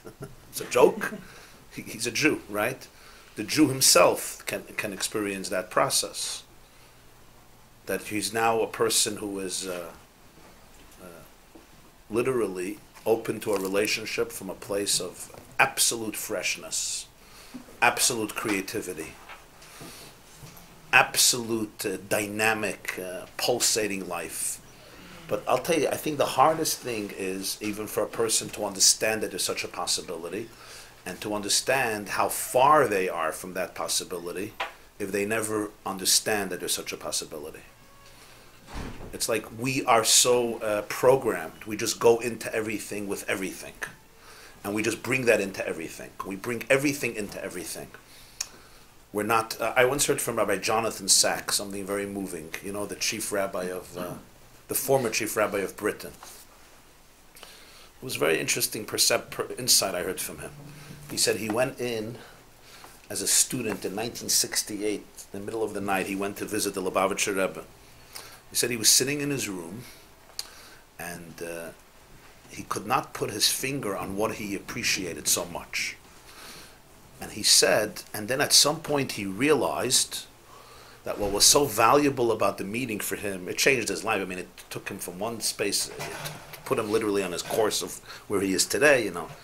He's a rabbi's rabbi and a teacher, a writer, an author, in terms of Yiddishkeit. So he said what affected him so deeply was that at some point he realized that the Rebbe was not present in the conversation. What do I mean by not present? Not like we would say not present. He was not present. To quote him, he said he allowed himself to be nullified and to become a mirror so that I should be able to see myself by talking to him. That's what he said. In other words, if you sit down with me, you sit down with somebody, there's always, I want to make an impression on you, you want to make an impression on me. And even if this person you're coming to is a great leader and a great rabbi and a great, as you say, a great whatever, but he's still a human being. You know, you ask me a question, I have the answers, or whatever it is. I'm a nice guy, or I'm a brilliant guy, or I'm a Baal Chesed. It's always give and take, and that's fine. That's human life. Is it possible that you come into my room and I tell myself, you know what, for the next hour, I don't have to be here. It's fine. I really don't have to be here. All what I want to do is I want to allow you to be here. I'll be the mirror, and I'll simply allow you to look at me and see yourself, but see yourself in a different way. I will completely suspend my need for, what's the word? No. My need for, to assert myself into this relationship, and really be able to be completely in a state of what we call ayin, or what you call bittul, to be in a state of ayin, which will allow you to be able to see in me your mirror. In other words, my entire existence now will be a conduit to try to help you reach whatever you have to reach. So first of all, a person has to be very comfortable with himself to be able to do that. It's obvious. You have to have a lot of confidence and a lot of courage to really be able to step aside. And there's really nothing else.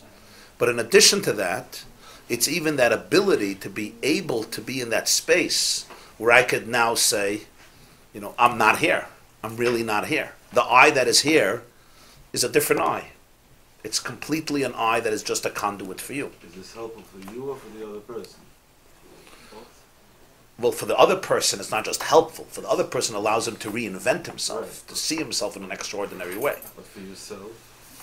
For yourself, it's, in helpful in selfish terms. It's not helpful in selfish terms, but I think it's like... Is this what we're talking about, the rebirth? I'm giving an example, I think. I think for a person, it's helpful in the sense that it helps him to repair the world, number one, and I think it also allows him to tap into his true self in a very deep way. Because the true self is not defined by anything. That's the truth. At a lower scale. Let me finish with this. The Pasuk says, Ki b'tselem Elokim aseh sa'adam, right? You're created in God's image. And everyone asks that Hashem doesn't have an image. What does it mean you're created in Hashem's image? So one of the explanations is that that's exactly the point. Hashem doesn't have an image. So to be created in Hashem's image means that you don't have an image. You choose your image. You always choose your image. But that doesn't seem to make sense. We all have an image. There's my parents, there's my family, there's how I grow up, there's my personality. Who doesn't have an image? We have issues, we have blessings, we have vices. But the truth is, that's not the case. Kibitzelam Elikim Asa Sa'ada means Hashem doesn't have an image.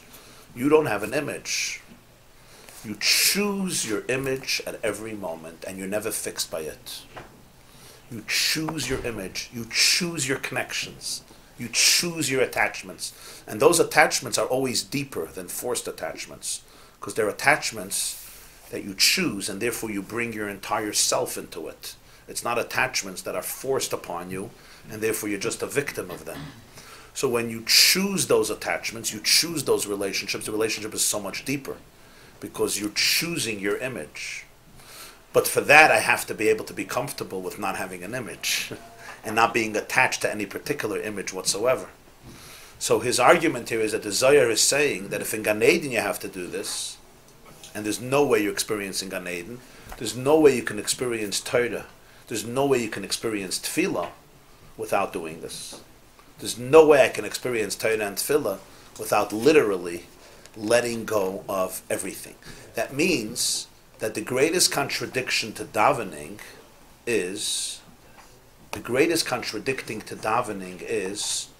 coming into a davening from a space of self rather than from a space of nothingness.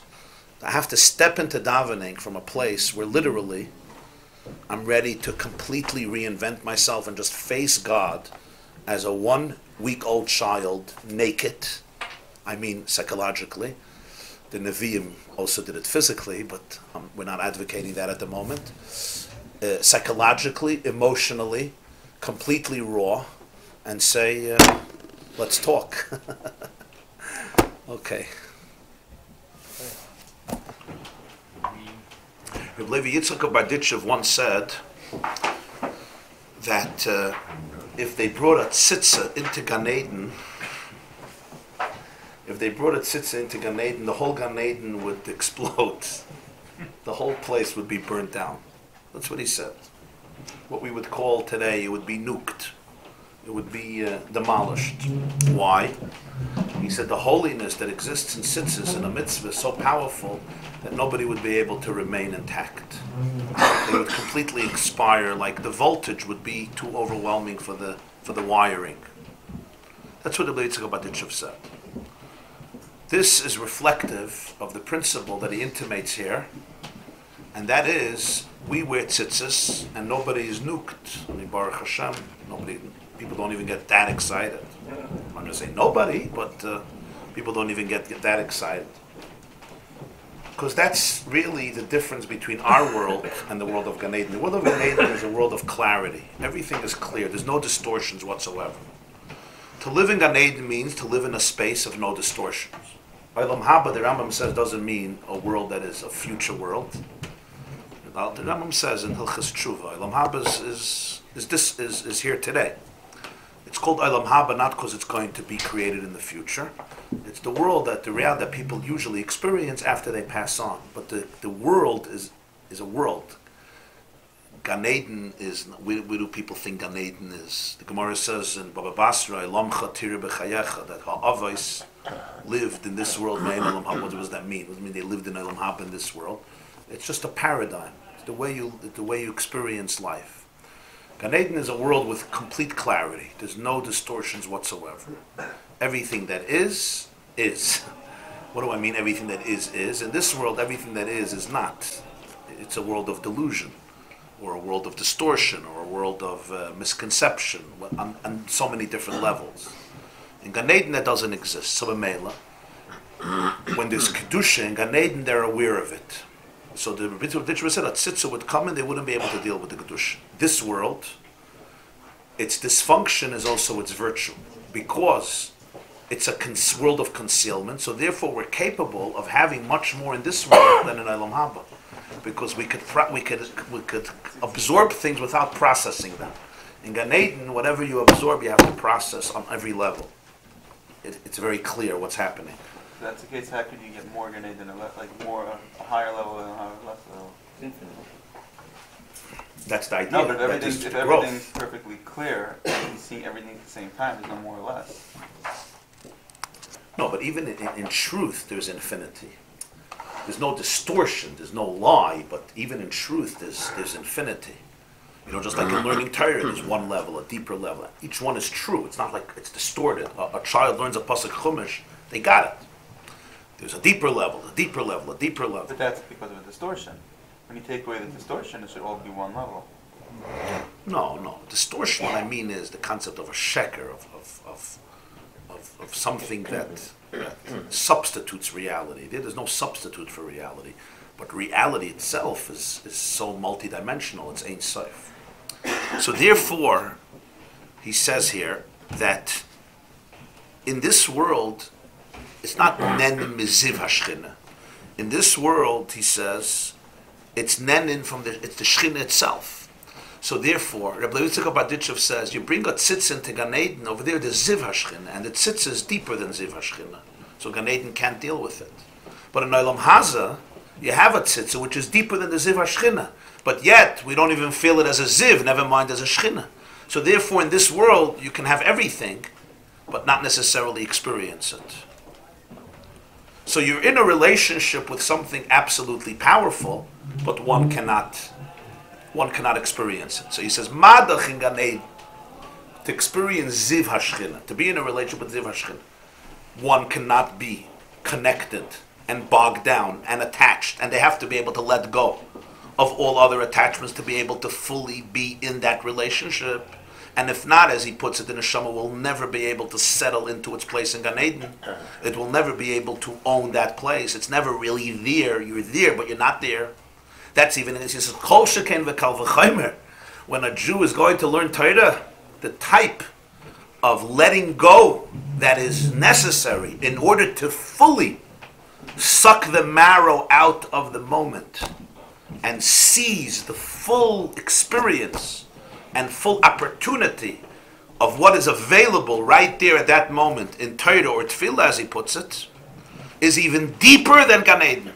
Because even for Ziv HaShchina you need this. Imagine when the relationship is with Hashem in his essence mamish, which is expressed in Torah and mitzvahs in Olam Hazeh.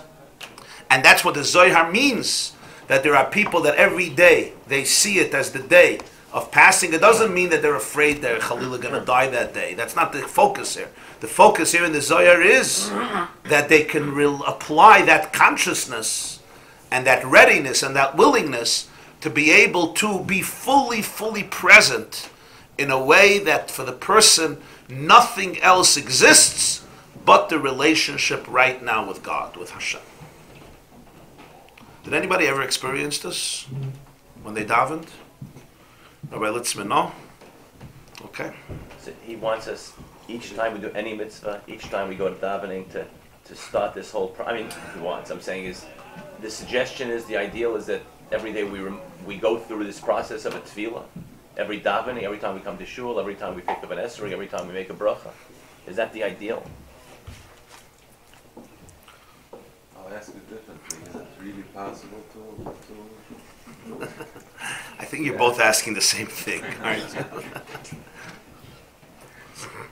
I want to tell you a story from Talmud Yerushalmi, Masechta Peah, Perek Ches. It's a story. It's a Gemara in Yerushalmi. It's a clear Gemara. Tell me what you think about this story and what would happen to you. How would you look at it if it happened to you? It's a Gemara in Yerushalmi, a clear Gemara. Rabbi Yochanan and Rish Lakish went to bathe. Where? The hot springs of Tveria. Rabbi Yochanan and Rish Lakish were brothers-in-law. They were considered the Gedolei Hadar.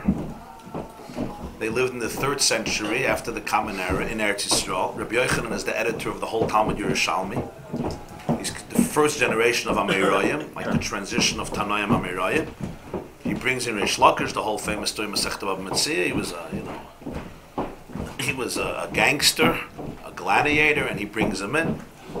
And together they really, anybody learns Gemara, Rabbi Yochanan and Rish Lakish are the two characters that pervade, much of Shas.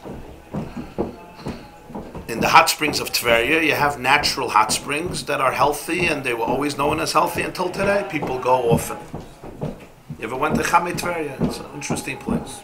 Rabbi Yochanan and Rish Lakish, the Gemara says in Yerushalmi, they both go to bathe there. As they're entering the place, so today we're used to, by the Kaisel, there's always somebody collecting money. Not one person, usually a few dozen people.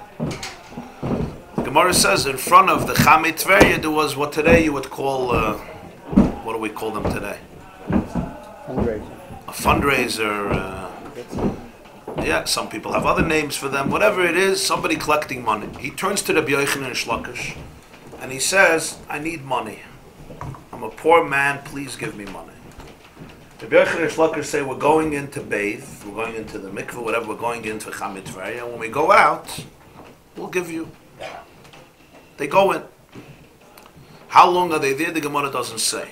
Could be they were there a whole day, could be they were there a few hours, could be they were there a short time, I don't know. They come out. The man is dead. He's on the floor, he's dead. They realized, they look, he died from emaciation, starvation. So it seemed. First half of the story. Now I want to know what most people sitting in this room would feel when you see that moment. The guy asked you for money. You said, I'll give you soon. I'm in a rush, whatever the excuse was. It's under my clothes, chabnisht, okay, whatever. You have a credit, huh? They weren't wearing their pants, probably. I mean, they're already going into the mikveh. Okay, it was in the outside. I don't know exactly. Okay, whatever. And the guy is dead. The guy is dead. He wanted to buy water or orange juice. He's dead. What would be the natural feeling of a person? What's the word that comes? Guilt. Guilt. How long would you be in therapy for this? That you murdered somebody indirectly, but you killed somebody? How long you think? Rest of the life. Half an Okay. hour. Half an hour a day. No, half an hour. Okay, that's it. If at all. Rabbi Yochanan and Rish Lakish turn to each other, the Gemara says. And one says to the other, we didn't have the schus to be here for him during his lifetime. At least let us have the schus to be there for him during his death. He needs a lot of things now. He needs a tefillah, he needs tachrichim, he needs a levaya, he needs a burial place, he needs a matzeva. He needs all these things. Somebody to say Kaddish, I would add. Let's have the schus to be there for him in his death. So they take the body and they start the process. The mikveh, bathing, washing, mikveh, kvura, everything. They take responsibility. As they're removing the clothes to be able to cleanse the body, they find in the bosom a whole bag of golden coins. In other words, the guy had a lot of money. He had a machala. It's called, some people, they can't fagin, zichalein, right? It's a machala, there's a name for it. What's the name for it? It's a level of stinginess to the point of death. That's the Monsey. That's the end of the story. That's the end of the story. I want you to think about the story for a moment. How many people would respond like Rabbi Yochanan and Rish Lakish when they saw that? The natural response is, oh my God, I can't believe this. I can't believe this. I just killed somebody. I Pashat killed somebody. This guy is dead. And you live with that. If you're Jewish, what do they say? The definition of a Jew is that if you don't feel guilty, you blame yourself. So if you don't feel guilty, you're even more guilty. You're even more guilty. You're such a rasha that you killed somebody, you don't even feel guilty. You get obsessed about the fact that you're not obsessed. Right? In fact, many obsessions of people are about the fact that they're not obsessed. They're not feeling guilty enough. And you could spend your whole life on the couch trying to deal with what a horrible person you are, and the psychoanalyst will help you figure out where your narcissism comes from, probably from your mother and your grandmother, from Chava and the snake, and that's why you're so selfish, and that's why you can't see enough. V'chuli, v'chuli, v'chuli, v'chuli. Shine. Rabbi Yochanan and Rish Lakish is, tell me if their response doesn't seem quite callous. The guy is dead, not a word. Callous, gleichgültig. Gleichgültig. Now you understand? Okay. Huh? Such apathy? Not a word. Tshuva. I can't believe it. God forgive us for it. Not a word. No. Next! It's almost like the Chevra Kaddish in Yerushalayim. You ever watch them in action? Yoshe B'seise. No. Yoshe B'seise. Vu, was, when. That's it. He needs a levaya? Okay, we'll do a levaya, Shai. You just killed the guy. They don't know yet that he killed himself. Okay, that's the next stage of the story. But I'm trying to understand their approach. Not a word about what they did, only about what they have to do right now. Now, these are not even regular people. It would be surprising. Rabbi Yochanan and Rish Lakish were literally the spiritual giants of a generation. Rabbi Yochanan is considered one of the greatest Jews of that day. The way the Chazal speak about him. He himself had lost. And he himself knew what losses in the famous Gemara in Brachas. 10 children, Dain Garmei. What's the Gemara saying here? The Gemara is saying here, I have no other way of saying it, it's telling us about the concept of living in the present moment in the most extreme way, not being bogged down by any experience that does not allow you to fulfill what God, what Hashem wants from you at this very moment. Meaning, do they have to do tshuva for what they did? Of course. Would have they done tshuva for what they did? I'm sure. For a year, for 5 years, for 20 years, maybe for their whole life. I don't know. L'poil, they figured something out because they saw what happened. That's not the issue. What they're saying is, one second, we could sit down now and go to therapy and talk about how horrible we are. But this person also is dead. He needs a levaya, he needs kvura, he needs tachrichim, he needs tara. So it sounds saintly to go into the world of guilt and talk about how bad we are. But it's abandoning the calling, the destiny, the shlichus, and the opportunity of this moment right now. Right now, we are called to help this person reach a burial. That's also a significant thing. Yes, it doesn't whitewash killing somebody and then making him, right, as they used to say, the person who killed both of his parents, and in the court he said, Habrachmanas, ich ben ayasam. You sure you murdered your father and mother? Of course you're ayasam, Habrachmanas. It's not to whitewash something and say, I'm going to do a nice kvura.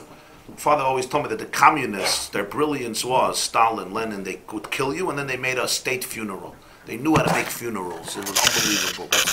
That was their genius. It's not whitewashing what has to be fixed, and such a thing like shvichas damim, even b'shoigig. It was b'shoigig, obviously, they weren't trying to kill him.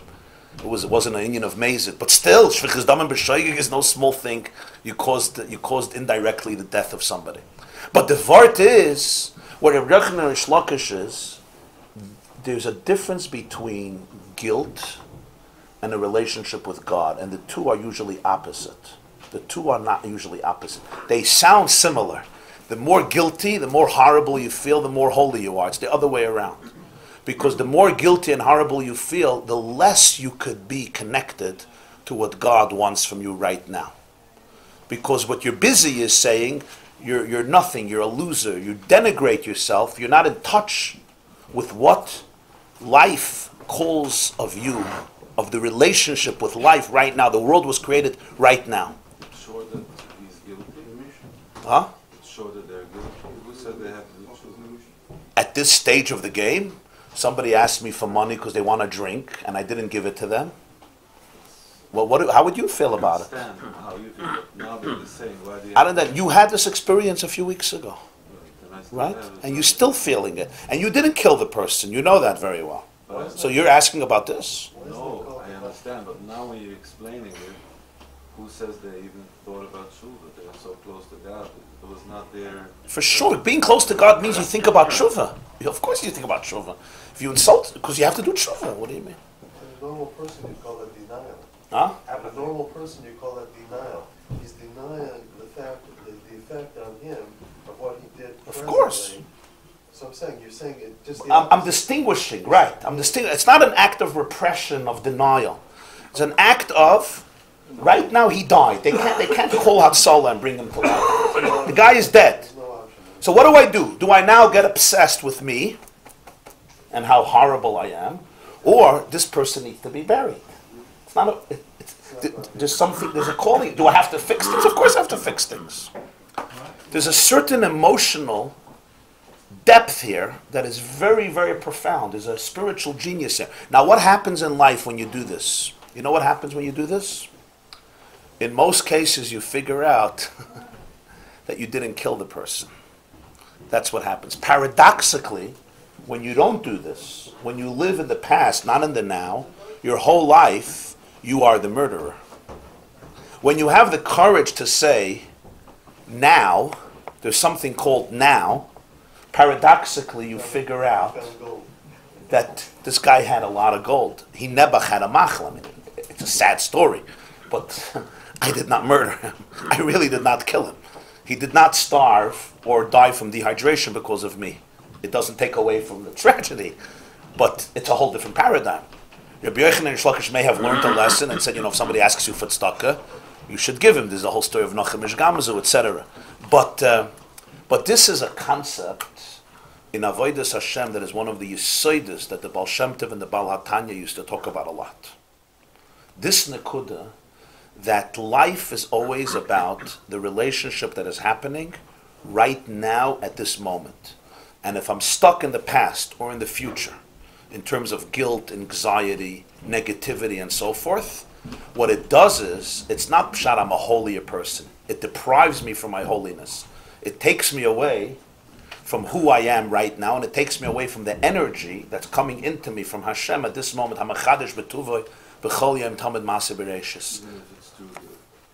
There's a time for tshuva. Tshuva is a big thing, but there's a time for it. There's a time for it. And when suddenly in the middle of the day, or in the middle of davening, in the middle of learning, all I'm experiencing is what a bad person I am because I did that, that's the Yetzer Hara. What's pshat is the Yetzer Hara?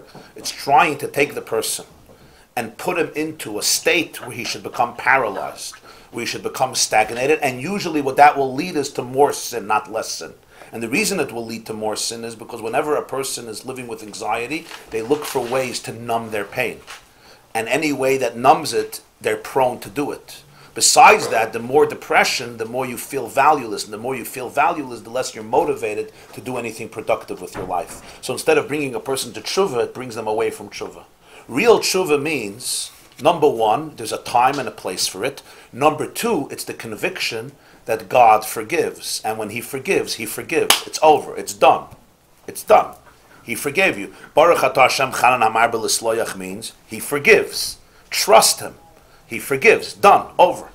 I said before Slichas, Reb Simcha Binim of Pshischa said, right after Yom Kippur, the first tefillah is Ma'ariv. How do you open up Ma'ariv? V'hu rachum yechaper oven. And then you come to Shmoneh Esrei, Slach lanu avinu ki chatanu. Is this a joke? A whole Yom Kippur, al chet, al chet, al chet, al chet, al shamnu. You finish Ne'ilah, L'shon haba b'Yerushalayim. How many sins did people do between Ne'ilah and Ma'ariv? Even the greatest Bali Lashon Hara, Rechilas, Ganovim, Meshukotzim, Metuavim, or all the nice titles, don't sin between the Ila and V'hu Racham. What do? They're sitting in shul with a talis and a kittel, they're starving.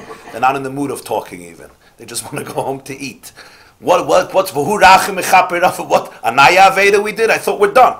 Slach Lanu. So you know what the Simcha Binim of Shizcha said something very profound. He says, Slach Lanu Avinu Ki Chatanu, because we don't believe that we were forgiven. The sin of Mitzvah Yom Kippur is that you're still busy. You're still busy. He says that's the sin. The sin is you don't believe you were forgiven. That has nothing to do with tshuva. That has to do with a Yetzer Hara that wants to make you bogged down by everything forever. Forever. It doesn't mean I didn't make mistakes. I made mistakes. So I'm going to work on them. I'll repair them. But it doesn't mean I am a mistake. Well, how did I become a mistake? I made a mistake. I made a mistake. Put it in context and fix it.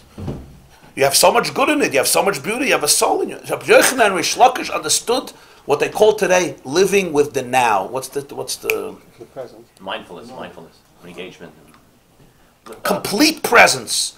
Complete presence physically, emotionally, very hard. Mentally even harder. Complete presence. Our thoughts are everywhere but here. So the Baal HaTanya is saying here that the Zohar is introducing the concept that when a person gets up to Torah and Tefillah, a person should understand that the level of presence that is necessary to be fully in the relationship is one that is similar and even should be stronger than what the neshama needs to go through in order to be able to be present in Gan Eden. And of course you understand that this is a real deep interpretation of what Gehenim really is. This whole Tefillah b'Nahar Dinur, right? is also between Gan Eden and Gan Eden, but it's the Gehenna that goes before Gan Eden. What is really Gehenna? Gehenna is really the pain that comes from letting go. It's very hard because this is who I am. Gehenna really means the ability that I could cleanse myself. I can allow myself to be cleansed and taken away from all these things that I'm so attached to, which I didn't know I could be taken away from. I thought that is me. But that doesn't allow me to be present in anything because I'm so bogged down by it. I'm like attached with a million wires to things. But to be in Gan Eden means you're in the presence of God. Whenever you're in the presence of God, it's a full relationship. A full relationship means that I'm completely present. Somebody after the Shia told me yesterday that an experience that they had, that they said to me this. It was very interesting to hear. I'm not sure I understand it exactly, but this I'll just quote what the person told me. The person said to me that if you tell me that you tell me 2 plus 2, you tell me 2 plus 2, and I'm listening to you, and what I right away think is, what do I think? 4. So the person told me that means I lost you. I'm not with you anymore. I went somewhere else. I went to my own space. I'm not with you on your journey. But when you say 2 plus 2, and all I'm thinking is 2 plus 2, I just heard this person say 2 plus 2, and I will not go away from there. So now I'm with you on your journey. I'm not going somewhere else. The other case, I went off to my own space. I already figured you out. I already took you where I wanted to take you because I'm not ready to be here with you where you are. I thought that was very interesting insight, which a lot of people wouldn't like. What are you talking about? 2 plus 2 is 4. I don't know what you want. I thought 4. I didn't think 4. Okay. I don't know in numbers if it works so much. This is how the person conveyed it, but I think the concept is: could you just be with me where I am, not anywhere else? There's no destination.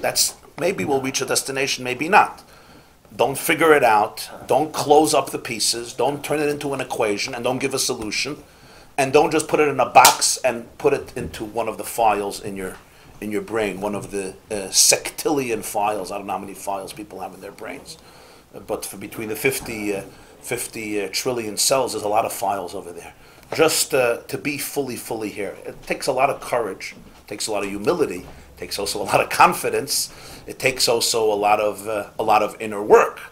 But he says when it comes to Torah and Tefillah, you don't have the Ziv Hashchina, you have Hashem himself. So anything else really doesn't allow for the relationship to be what it is freely, to be able to let go of everything and just say, I'm with you right now in a complete oneness without anything else but that oneness. It's not just guilt, as in the case of Rabbi Yochanan Reish Lakish. For example, in the Parsha now with the Akedah, that Avram said only afterwards, Afari shulfanecha sichasi. The point is, the emotional restraint that he had, it was not there. That was going to be in its due place. Like Rabbi Yochanan Reish Lakish, they would do that Shuvah later. He was going to have his tayas to Rosh Hashanah later. But the whole thing was at that moment. Right. Also, and that was not guilt. That was stam. Rav Zevin writes. Rav Shlomo Yosef Zevin has a sefer called Ishim V'Shittas. It's a brilliant book. He explains the personalities and the ways of halachic thinking of the Gedolim of the last generation. So he has there, when Ohr Chaim Brisker, Ohr Chaim Soloveitchik, he has there a story. I haven't seen it in another place, but Rav Zevin was Chaylim Lismech Alav. So he says that a chassid once saw Ohr Chaim Brisker. I'm going to quote the Maisa the way it's written there. And he says, was ist es mit euch Litvakes? Alt darf te verstehen. Alt darf te verstehen. Der Eberste hat gesagt, was willt er? He says, what's with you, literally, he tells Reb Chaim, what's with you? Everything you have to understand, dissect and analyze. What's together, what he wants, what he doesn't want, what? What's willst du? God said, do what he says, stop with this. So Reb Chaim Brisker said, the Yid is gerecht. He says, the Yid is gerecht, but let me give you a Hagdara. Let me explain to you the Vart. So he said this Vart. He says, by the Akedah, yeah, it says, Vayehi Miketz, Hashem tested Avram Avinu. Kachnas binches yichidcha. Okay, so he goes and he takes his child.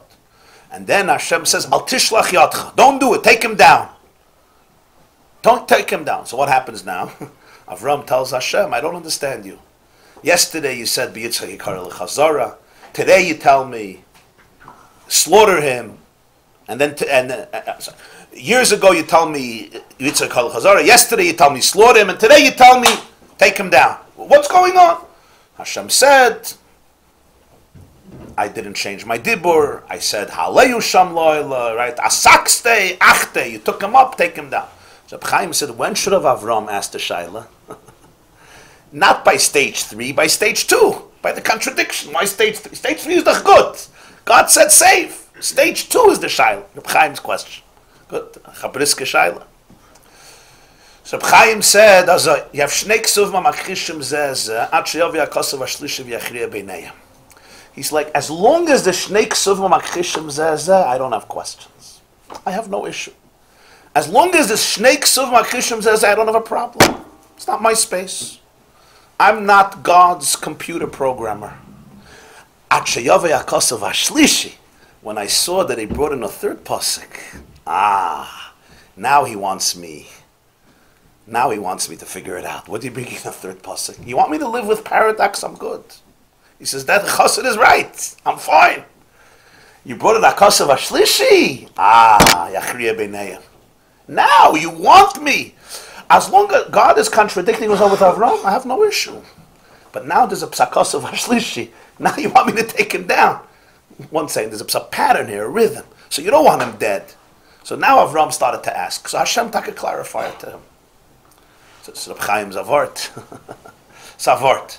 So there is, in other words, I think, maybe on a more spiritual level, he was talking more on a alumnus level, but I think it's that concept that there's a moment that calls for complete creativity, where the person ought to be creative and understand. There's that moment. And Limud HaTorah only happens through that. Limud HaTorah is not an act of absolute surrender. But nonetheless, there are the moments, or the prerequisite of Torah, the prerequisite of Tefillah, when it's just intimacy with what is, not intimacy with anything else but what is. That's what you meant, I assume, yeah? So yes. Yes. What does it look like to serve Hashem without guilt? That's a wonderful question. Some people say to become secular. That's what it looks like. That's what a lot of people have told me. That's the only way. That's the real question. Is there an alternative for it? Very often we believe there's no alternative. In other words, the only thing that can motivate is really guilt. That's what works, or doesn't, but it looks like it works. Otherwise you feel like a reformed Jew. No, that's their sheet. They come in, you want. It's like, it's all on my terms. But I think it's really the other way around. I think that when one could actually liberate themselves from guilt, you see, the premise of all of this is, maybe it always has to be emphasized, that people are not bad. I think that's like the key premise to everything. We often take for granted that we're guilty till proven innocent. We have adopted original sin in many ways. The Christian idea of original sin is basically, and you'll have it often in yeshivas, you see it. The bacha comes in, we assume the worst. If after 6 months you prove yourself, then, b'stachashav bacher. And that's really a distortion of Yiddishkeit. It's the other way around. Every person, as he doesn't stop saying it, is a chelik eloka mimal, is a piece of God. You don't need guilt to have a relationship with yourself. You need guilt to have a relationship with that which crushes you. You need guilt to have a relationship with something that is not you, that destroys you. And therefore the only thing that can prompt me to do it is guilt. When it's something I'm having a relationship with truth, both in terms of truth, of my truth, and not only my truth, truth with a capital T, the truth, then it's the most freeing experience. It's the most liberating experience. On the contrary, I think guilt diminishes the experience, because all guilt does is it turns God into this bad father or horrible principal. It basically takes a infinitely romantic experience and reduces it to a very, very small experience, a very, very narrow experience. So what happens when a person doesn't operate from a place of guilt? I think what happens is, not that, everybody's just going to go wild and do horrible, horrible things and be deprived of any duty and any responsibility.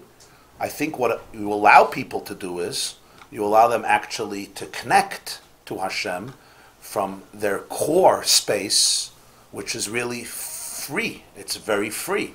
And that relationship becomes all-encompassing and becomes a source of celebration. Now, I should clarify. If somebody is holding by doing something really not moral, and the only thing that could stop them is guilt, good. Good. In other words, it's better than doing it. If the only thing I can get myself to engage in, to stop, I don't know, doing something, and it's guilt, okay. But once you did it, let's say post. So post-sinning, this is really where it becomes very, very dangerous. Because what happens here is that the guilt is not focused on... there's an element of guilt where you say, I made a mistake, I apologize, I fix it to the best of my ability, you forgive me, and it's done.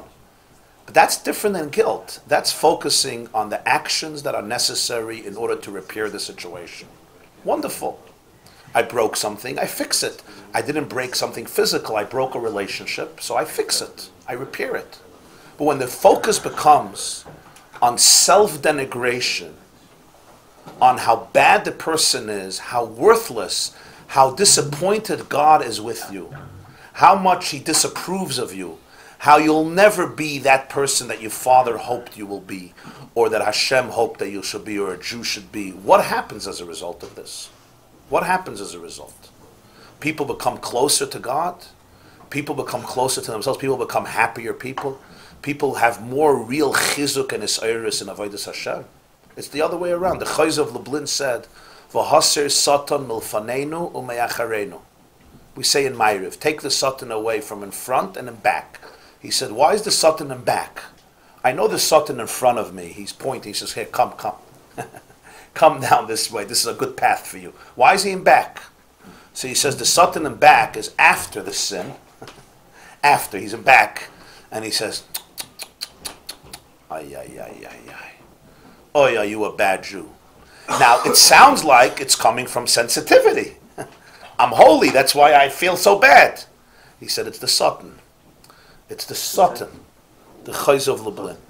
And in many ways, that Satan is worse than the Satan in front of you.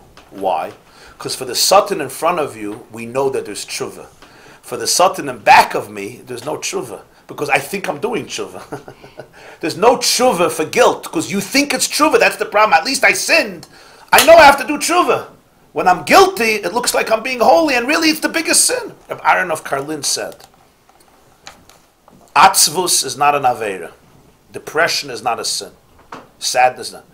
But what it can do, no sin can do. What it can do, no sin can do.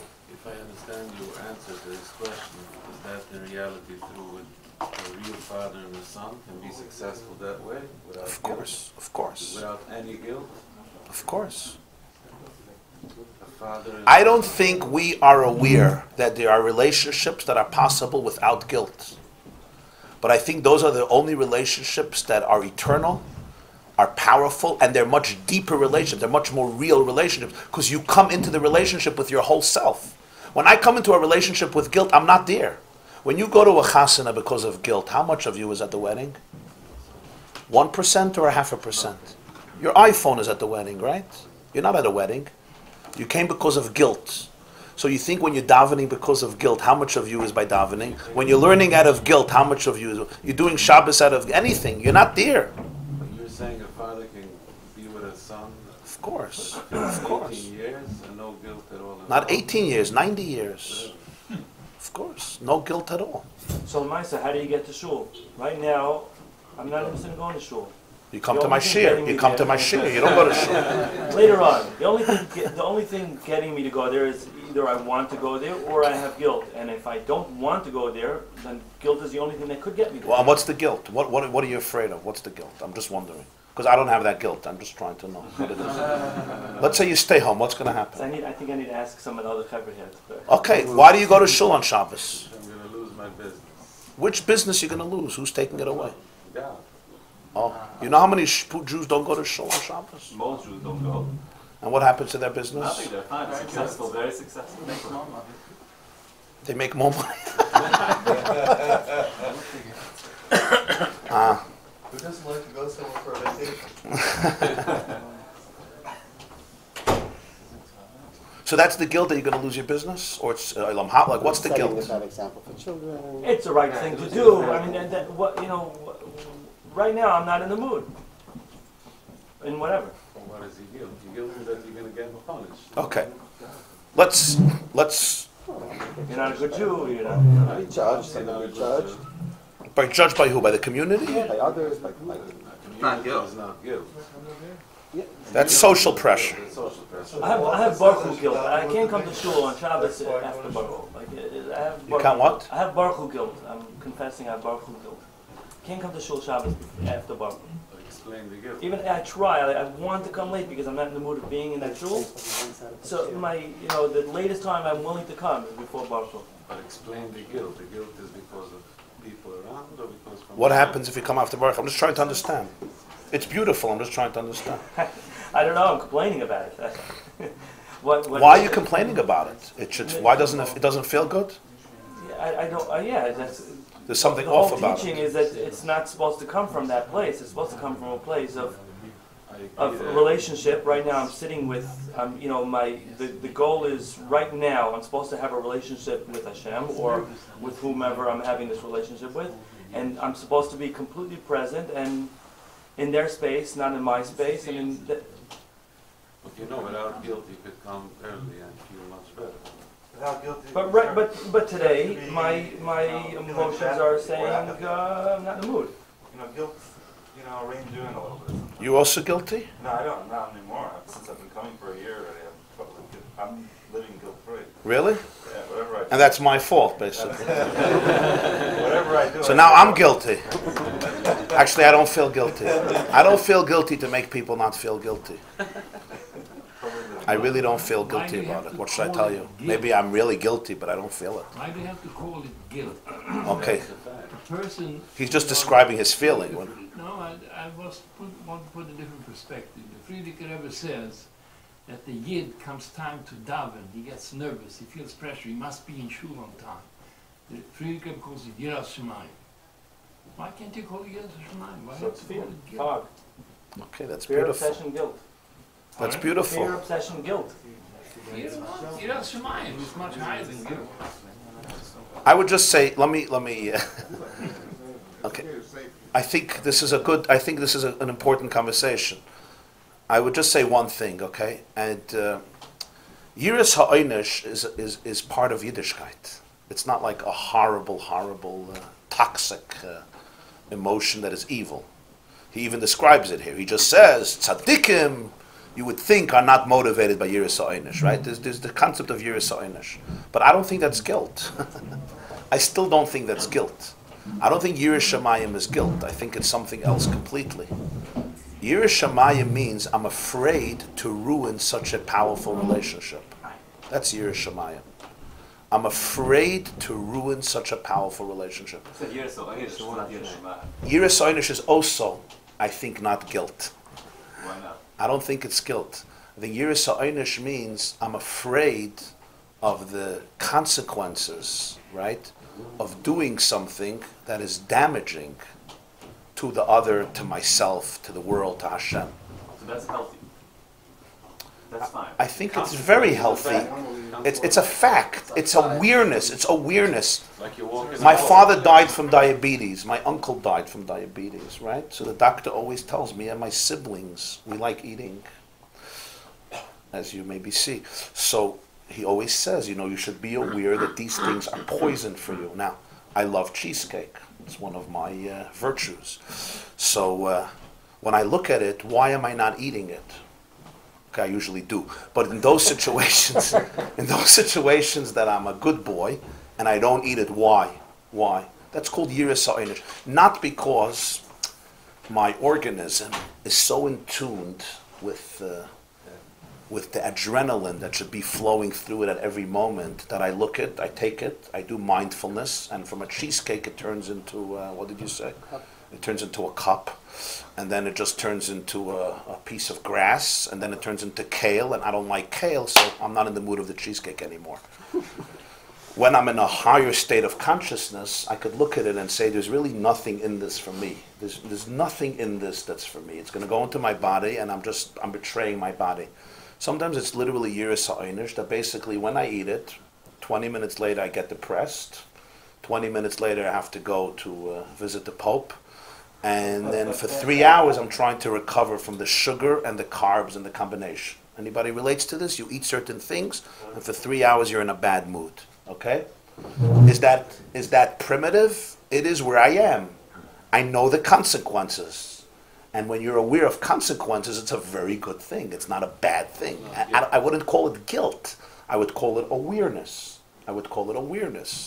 There's a higher level of yira, which is not about consequences. It's about the relationship.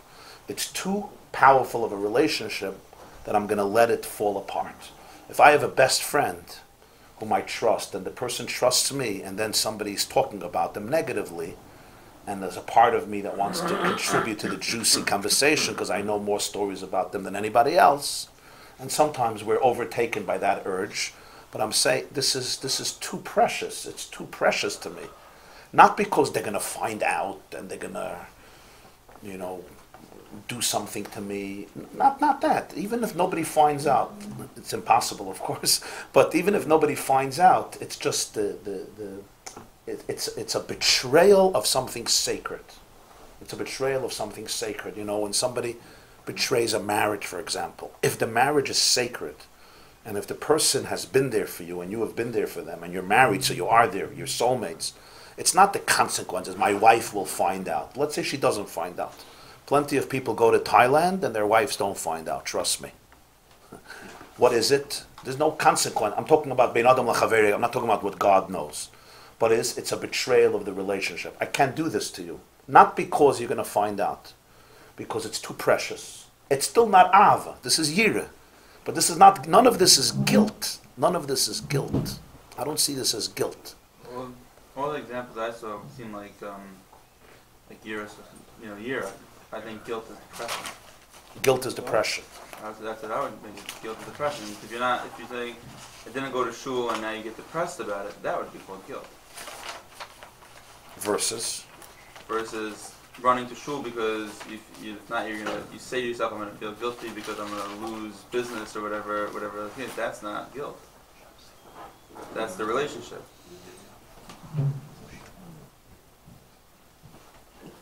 Right. If you beat yourself up about it because you say that like a more of a depression style, that might be guilt.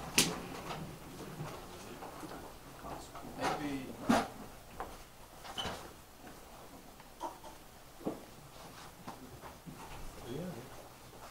should I feel guilty about the hour now, or I shouldn't feel guilty? Guilty about stepping up and leaving. It's fine. Would you define guilt then as regret for oneself? I don't know, the word guilt is just, I think it's a word that's used so often and people feel it so much, I think it has to be dissected.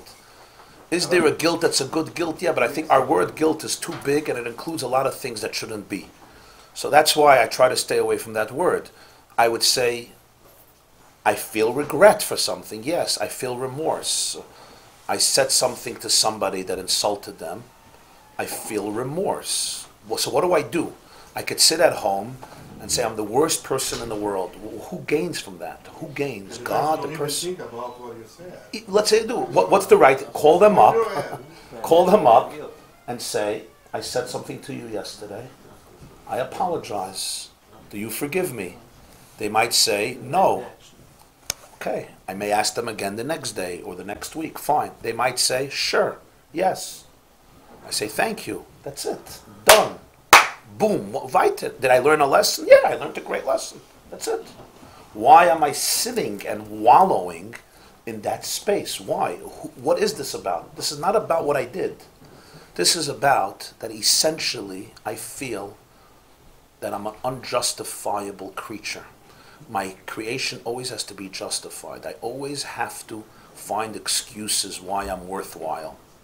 And whenever there's a moment that I make a mistake, it just reveals to me the truth that I'm really black, I'm really evil. That's it. That's what happened. And that's what I'm feeling. I'm not even guilty about what I did. Because if I would be guilty of what I did, you could fix it. Call up and apologize. Do tshuva. There's something called tshuva. Why don't you believe in it? God says, I forgive you, and we say, it's not true. That's the greatest apikoursis. That's not called guilty, that's called depression. Okay, fine. Hashem says, I forgive you, and we say, it's not true. It's not true. God says, I love you, we say, it's not true.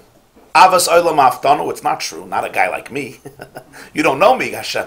That's called apikoursis. That's what I would call apikoursis. The biggest apikoursis today is that you believe that God doesn't believe in you always. That's, I think, the definition of apikoursis in 2016. I don't think any people have issues with God today. People have issues with themselves. Everybody believes in God. Nobody believes in themselves. That's the biggest apikoursis. That God created you, He loves you, He wants you, He forgives you.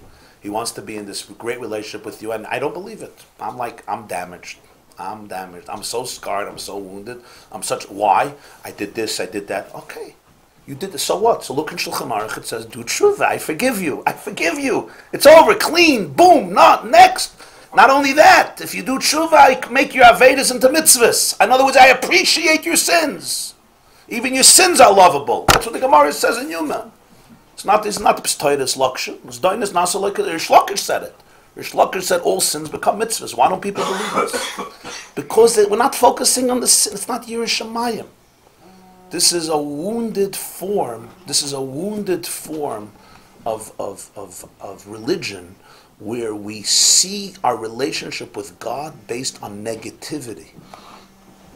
We are ultimately really angry at Him for giving us this religion. That's what I feel. That the people that are serving God with guilt, what they're really saying is, I will never forgive God for giving me such a crazy, repressive religion.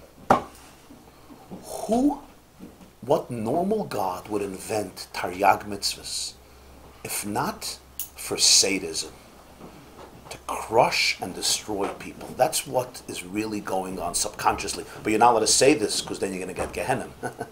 Right? So the worst than abuse is that you're not allowed to say you're abused. You know that. Worse than being abused is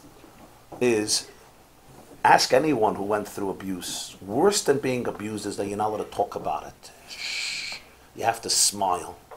You always have to smile. That's much worse. If I could talk about it, okay, it happened. I got hurt. Here it is. It's painful. When I can't talk about it, now what happens? Now, I'm not allowed to even acknowledge that there was pain. I'm not allowed to even acknowledge that there was darkness. Okay. A lot of our guilt, I think, is a lot of us in a deep place believe that Judaism or the religion, the way we practice it, has elements that are very, very difficult. And it's like what God would want us. Like, you really need Shachris, Mincha, Ma'ariv, Tefillin, Tzitzis, Kashrus, Lamed Tes Malachas of Shabbos, Boirer, Muktzeh, Dosh. It's like, really? I mean, give me a break. Especially when you see the outside world, and all of secularism and modernity is based on the fact that you do whatever you want, whenever you want, however you want, wherever you want. Shabbos, Yom Tov, 7 days a week, everybody does whatever they want. Huh? And suddenly here, oil, melech. How do I get people to live a life where every detail is governed? You can't even tie the shoe you want to tie first. You can't even cut any nail. Wait. There's a system how we cut nails. Stop. Even in the bathroom there are rules. Who gives rules in the bathroom? Even Paro didn't mix into what happens in the bathroom. In the bedroom, there's rules for everything. Lettuce, no. Broccoli, the worst thing that ever happened. Coleslaw, forget about it. How do you deal with this? How do you educate people with all of this? And we're talking about Fruma Erlich Eden. So the easy way to do it is, there's this big creature in heaven who's very powerful. He has infinite muscles. And he set the rules. And if you don't listen, this is what's going to happen. So now, what type of perception are people having of this creator? And the worst is, you have to say, I love him. V'ahavtas Hashem Elokecha. So therefore, we repress a lot of this, and it comes out in guilt. I think the guilt is not that I miss davening. The guilt is a symptom of a deep hatred or anger or frustration that I have towards a system that's really crushing me constantly. But I can't say that because I'm afraid, because I'm guilty. So therefore, I find other things in which to say it, but I think it's an expression of that. I think it's. That's what I see very often, at least. May I ask a question which could clarify a lot over here? You can ask any question you want in this Can you room. explain your guilty feeling about the time you said a minute ago? Well, what? You're feeling a guilty feeling about it. Oh, actually, I was joking. I wasn't feeling. So you really have a guilty feeling, or you don't?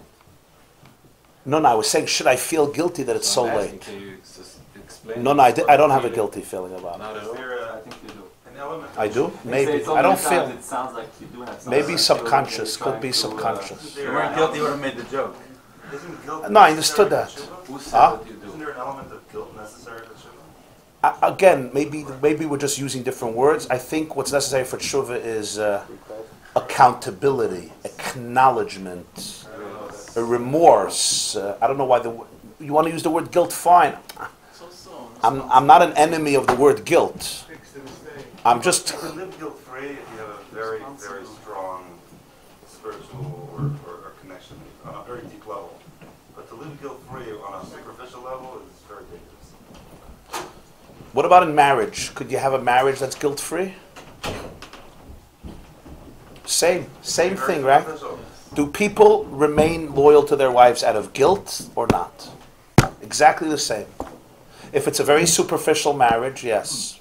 I mean, probably you don't remain loyal either. I think the problem with, society, us, where we live today, is that it's primarily superficial, right? That's right. We're not, on a Because very they deep teach level, us superficial. and therefore it's dangerous to say.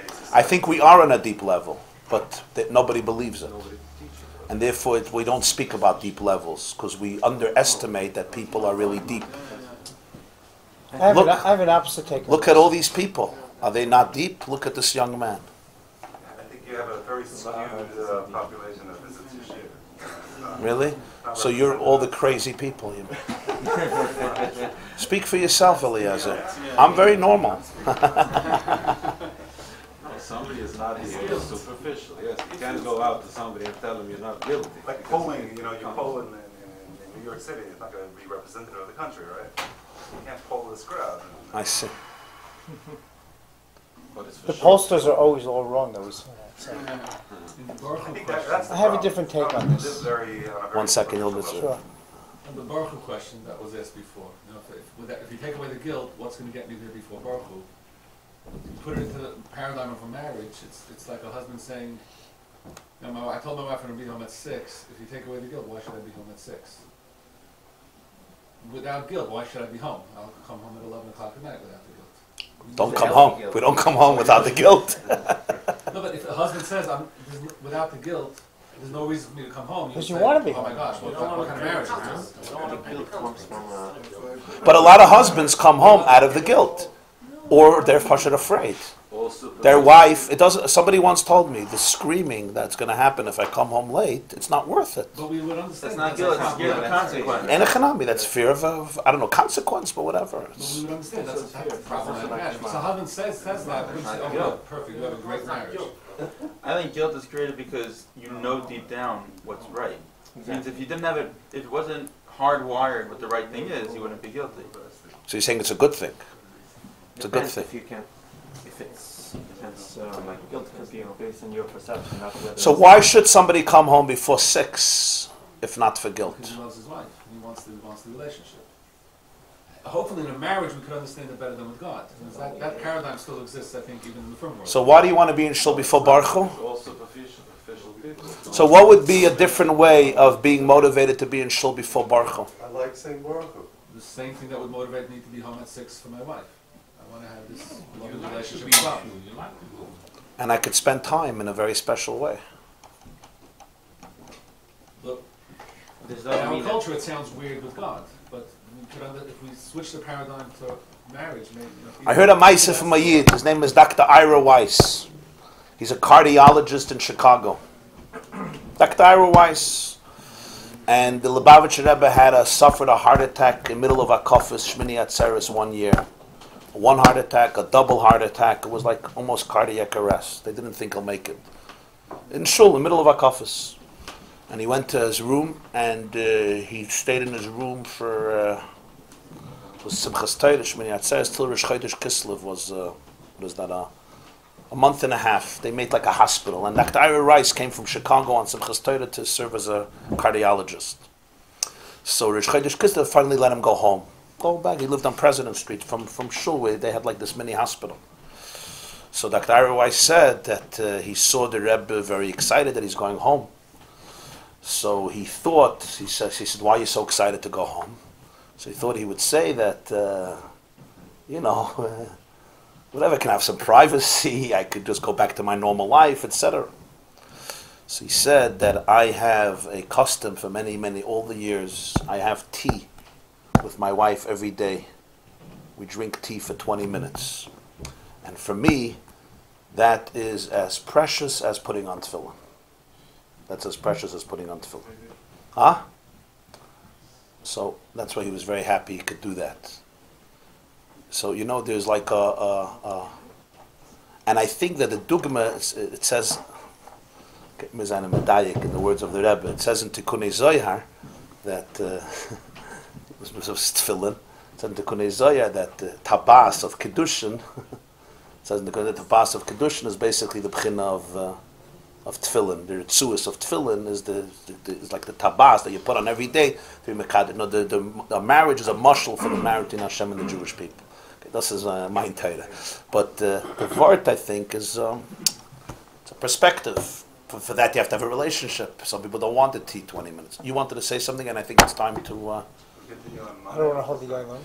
Monday. Tomorrow there's no shiur. Yes. I don't know if we'll continue this on Monday. But we'll continue something on Monday. Still in the middle. Very loaded topic. That's really important. This is important? I think so. Yeah, look at the interest level, yeah. Okay. Say what you want to say. I mean, what you should be saying, or whatever it is. I didn't find out about the Torah until I was 30 years old.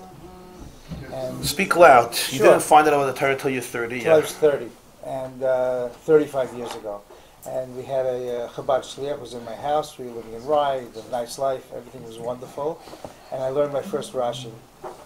And they threw Yosef into the pit, and the pit was empty, snakes and scorpions. And then the relationship of no water is death. And water was Torah, and without that, there's no life. And it flipped a switch inside of me. And from that moment on, for the last 35 years, the more I could do, I found out about tzitzis, I want to wear them. At night, good, let's wear them at night. Wool. Going to shul, if I miss Baruch Hu, okay, so I was doing something with the kids, but then I got there. But I want to go. If I'm falling asleep at night, I didn't daven? Good, I get to daven. I know it sounds...